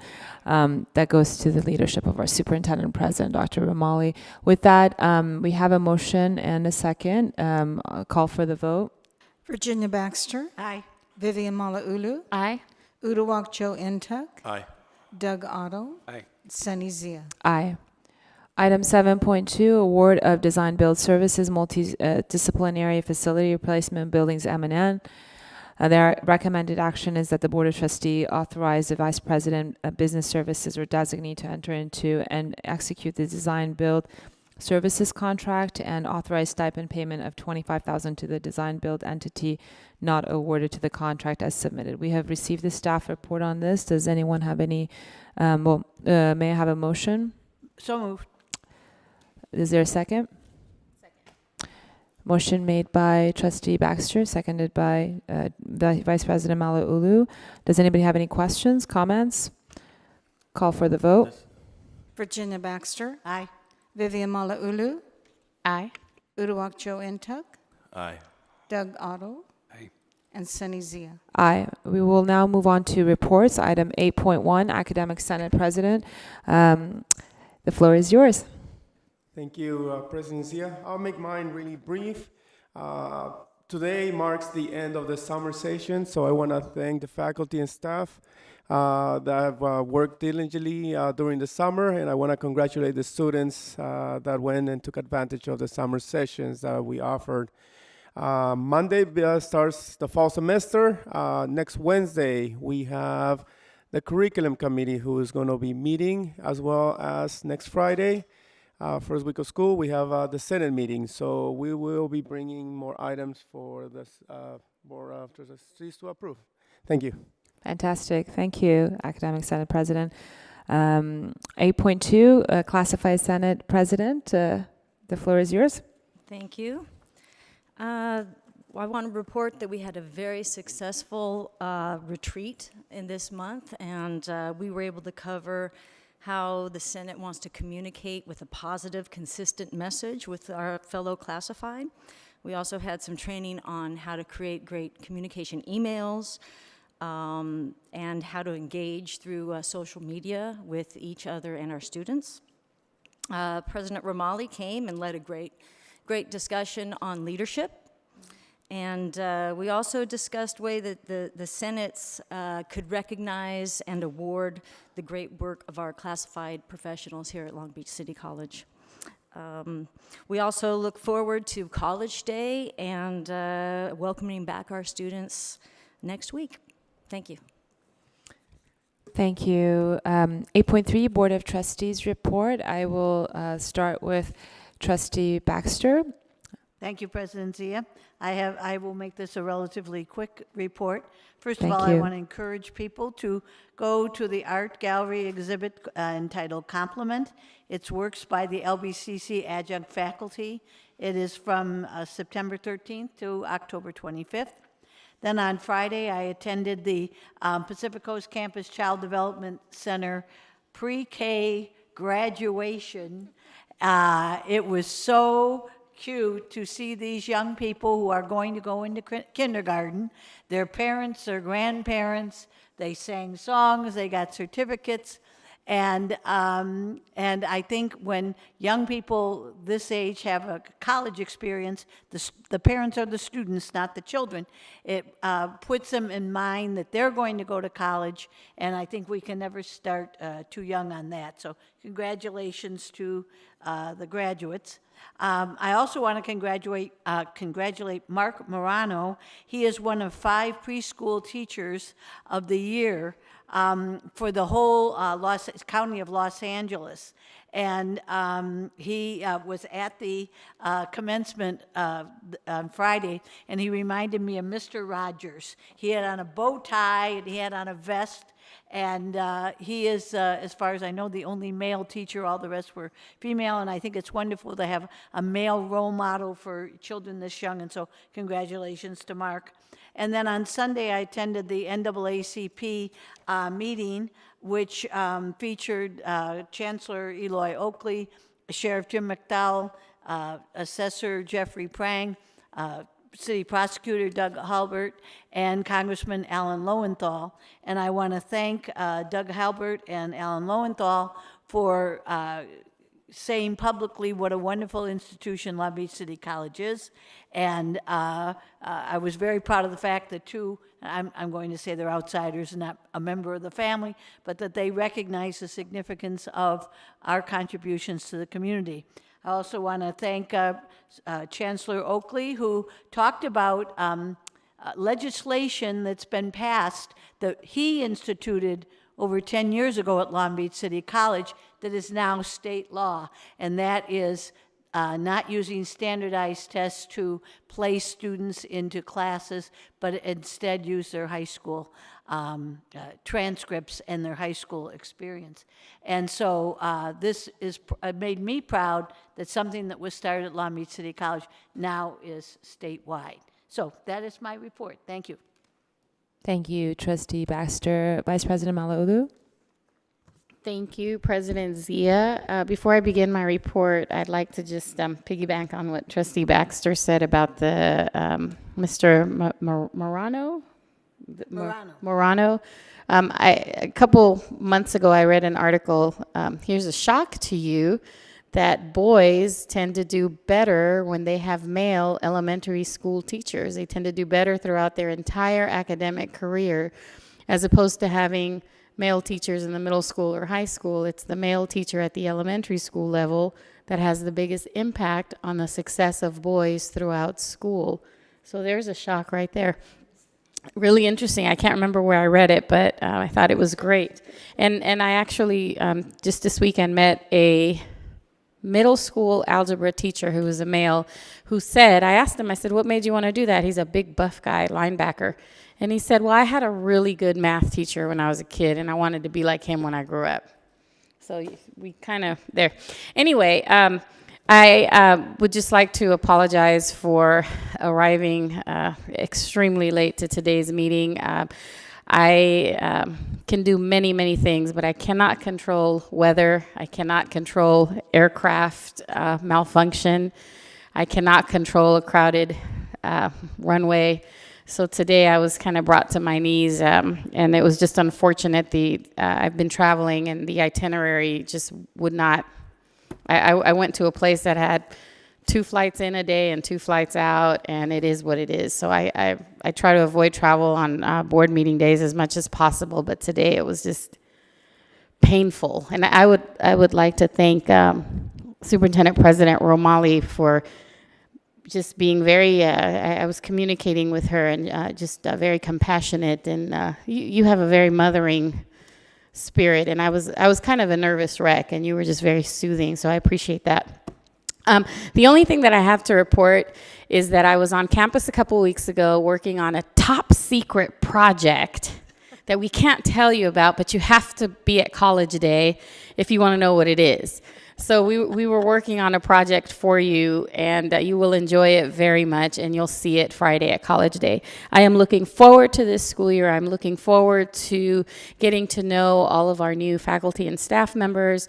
I'm excited about the plans that we've all been working very hard for you to implement them. And I would like to welcome all of our students. I understand our enrollment is up, and we've got lots of brand new faces coming to our campus.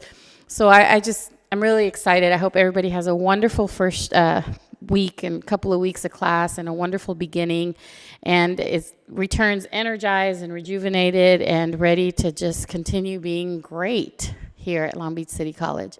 Thank you. Trustee Antug. Hey, thanks. Glad to be back. Our last meeting, I was calling in from India. I was on a work trip, so it's much better to be able to see everybody in person. So thanks for the flexibility and letting me call in from the other side of the planet. This past month, I've been able to meet with a number of folks in the community. I had a nice visit to the LGBT Center down on 4th Street with Executive Director Porter Gilbert. Took me on a tour, talked about the resources and facilities. I've been there a number of times for community meetings, but really nice to be able to dive into the clinic on site, the funding and services they provide to the community.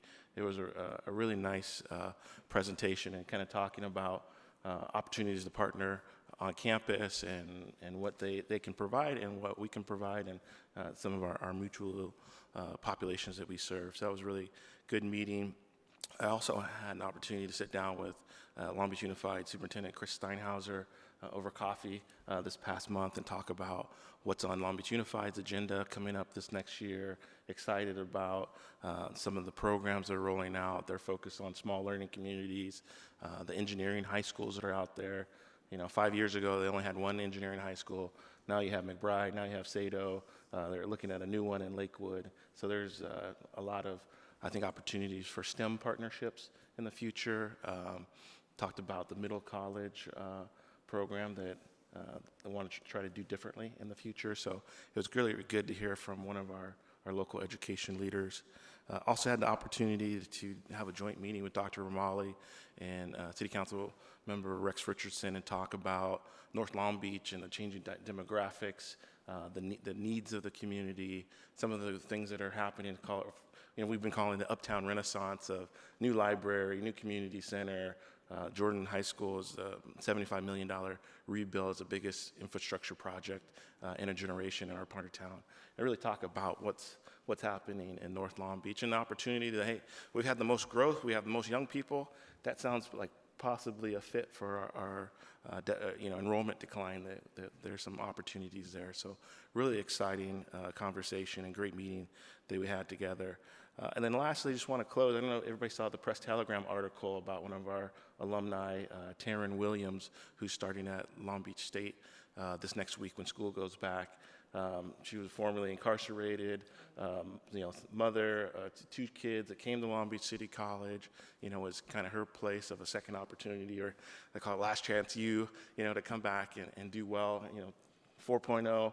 Now she's a President's Scholar at Long Beach State, which means she gets full tuition, full housing, meal card, books paid for, special printing for free in the library. Like, you name it, they provide it through that Presidential Scholar program. So it's really great to see one of our own go off and be successful, and really, I think, is a testament to the good work that we're doing here on campus and giving people from all walks of life an opportunity at higher education. So if you haven't seen it, it's a great article. I think it was the last 2 days in the Press Telegram or so, but it's a great article about Taryn Williams.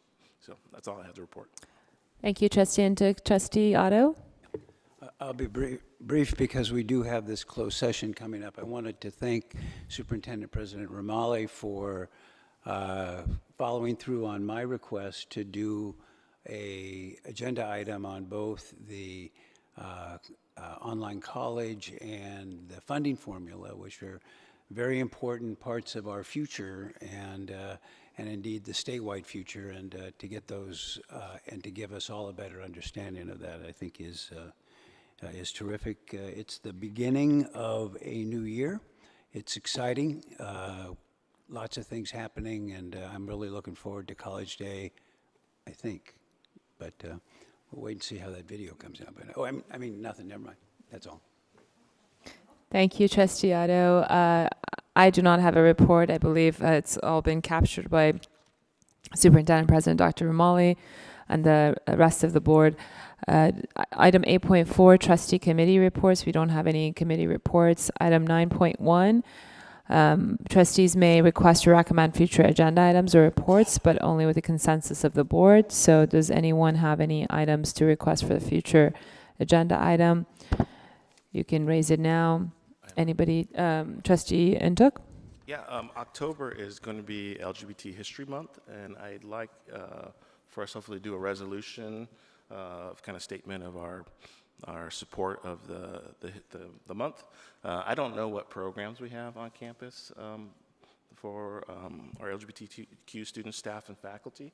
That might be a good summary report back. Also, there's requests to evaluate preferred name policy on campus. And Long Beach Unified has it already, Long Beach State has it already, but apparently we don't have one on record. And so I'd like to be able to kind of maybe all in one or separate agenda items in October for us to do some evaluation on those 3. And I can send a clarifying email afterwards. Well, if that's okay with everybody. Yeah, let's, does anybody have any thing to add or any questions? Is everybody okay with that? I think it's a great idea to get it. I just, I want to be mindful that it may not necessarily be in October because we have a lot on the agenda, but it is something we can entertain for the future.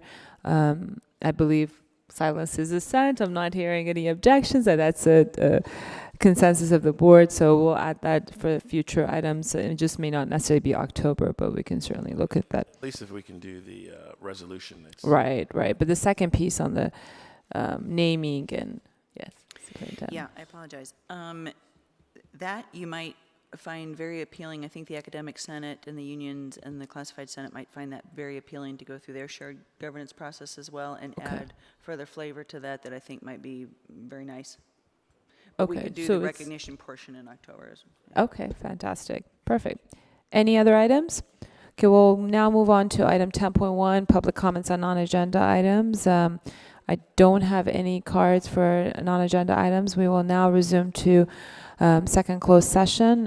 Further discussion on we're going to discuss item 1.5 of closed session item that was earlier on the agenda. And then we'll come back and vote on item 6.1 publicly.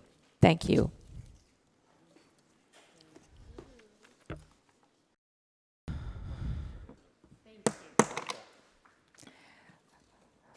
Okay, I'd like to resume the meeting of August 21st, 2018. We will move on to item 6.1.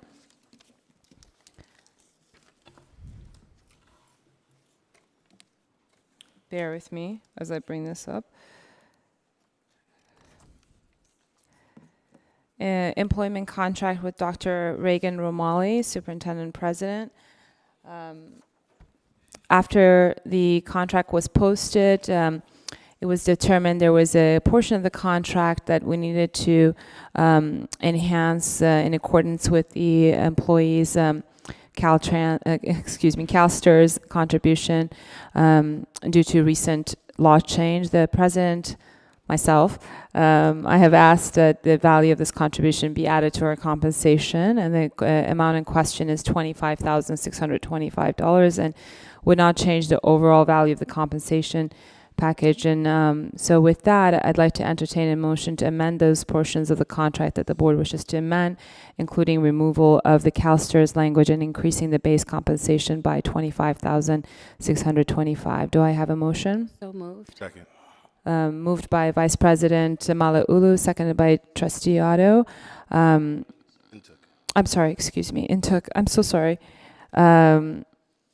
So I just want to read out the details prior to our vote. Dr. Romali is currently employed under an agreement with an effective term from May 15, 2017 through June 30th, 2019. This agreement modifies and extends Dr. Romali's employment agreement to provide a term of employment from July 1st, 2018 through June 30th, 2022. The terms of the agreement have also been modified to more closely align the terms of our employment with that of the former superintendent president. The agreement provides for an annual compensation of $275,625 for 12 months of service, with provisions for annual increases consistent with other management and faculty employees. The agreement also provides district-paid health and welfare benefits, fringe benefits, including mileage reimbursement, and an annual allotment of up to $7,500 for job-related expenses, and a life insurance policy of $500,000. I would like to call for the roll now, Madam Secretary. Oh, I'm sorry. Yes, Trustee Otto. Thank you. I actually don't think that accurately sets forth what the contract is, and reluctantly, I can't support this increase. What we did was hire President Romali last year at $250,000. What this contract will do is pay her $291,300 this next year. That's 5 times more than the faculty and classified raises were given this last year. Management got no increase this year, and I'm not sure how they will react to what it amounts to a 15 to 16% raise on the part of the superintendent president. And I'm particularly concerned because we live in fragile times. Our FTESs, our full-time equivalent students, we have been told for a year have been down 2,000. I think some of that's from borrowing from over the summer, but still we estimate at the end of this year us to have 18,652 full-time equivalent students, which is less than what we require to have in order to be a large college, which pays us about $1.2 million. In addition, we had at least a $10.7 million budget deficit, which our superintendent president is working very hard to get rid of, and she tells us that we're down to $300,000, and that is terrific news, but we've got a budget to adopt in about a month, and that's when everything we'll have a better understanding of what we are, where we are. In addition to that, I can't help but look at the uncontrollables that we have, and largely that's the retirement benefits. In the next 2 years, regardless of if we eliminate this budget, we're going to be in a whole world of hurt, because what we're going to be required to pay in retirement, salaries, and medical benefits, and it makes me concerned to give a 15 to 16% raise to the superintendent president, who I think is doing a terrific job and working hard, but it's just not what it is that I think that we can afford. The way that this was done concerns me. It was done very late. The terms were obscure when we say that it's $275,625. That doesn't include $9,677, which is also in the contract but not mentioned. It doesn't include a 1.5% tied to what the full-time faculty was paid, or at least it says that they were paid. We got these changes. We got changes on the day of this hearing, and I even worry about the notice provisions, although we have a legal opinion that says that it was properly noticed. But all of this adds up to me that I can't support this. I support the superintendent president. I'm willing to help her in any way that I can, but I think it sends a bad message at this particular moment in time, and so I'll be voting against it. Thank you, Trustee Otto, for your input. Any other trustees that would want to say? President Zia? Yes. Please. To Trustee Baxter. I want to say that I'm giving my full support to President Romali. She has done a fantastic job as our president, but I happen to agree with Trustee Otto on this agreement. Thank you, Trustee Baxter. Vice President Malauulu? I find it really interesting that, both Trustee Otto and Trustee Baxter are not supporting this contract when historically they have supported previous contracts that were excessively higher, and we were in far worse financial straits as a college. Respectfully, I'm trying to find a delicate way to frame it, but considering the short tenure that you've had here, Dr. Romali, and the incredible changes that you have implemented, the least of which is not the morale on campus, which suffered tremendously in years past. And now people are actually enthusiastic about working here and volunteering and being very supportive. And then you've got things like the budget, enrollment, hiring practices. I mean, I can just go down the list of things, the changes that you've made. I think you should be making more. And I think that your ask in the contract is very conservative. I think you are undermining yourself and your years as a doctoral holding superintendent president with 8.5, 9 years of actual bona fide experience leading colleges all over the country and a proven track record of positive changes at those institutions in comparison to what we had before at the college, with a much lower dollar amount that you are being compensated. And I think in light of women in the workplace and parity and fairness in wages, I think you're shortchanging and undermining yourself. And we have something very recent to compare with. So, I mean, it's not like, we've received data throughout the course of this contract negotiation where your salary is 18th out of 38 community colleges in California. I mean, it blows my mind because I think your qualifications and your expertise and what you bring to the table merit, for you to at least be in the top 10. And you come on the,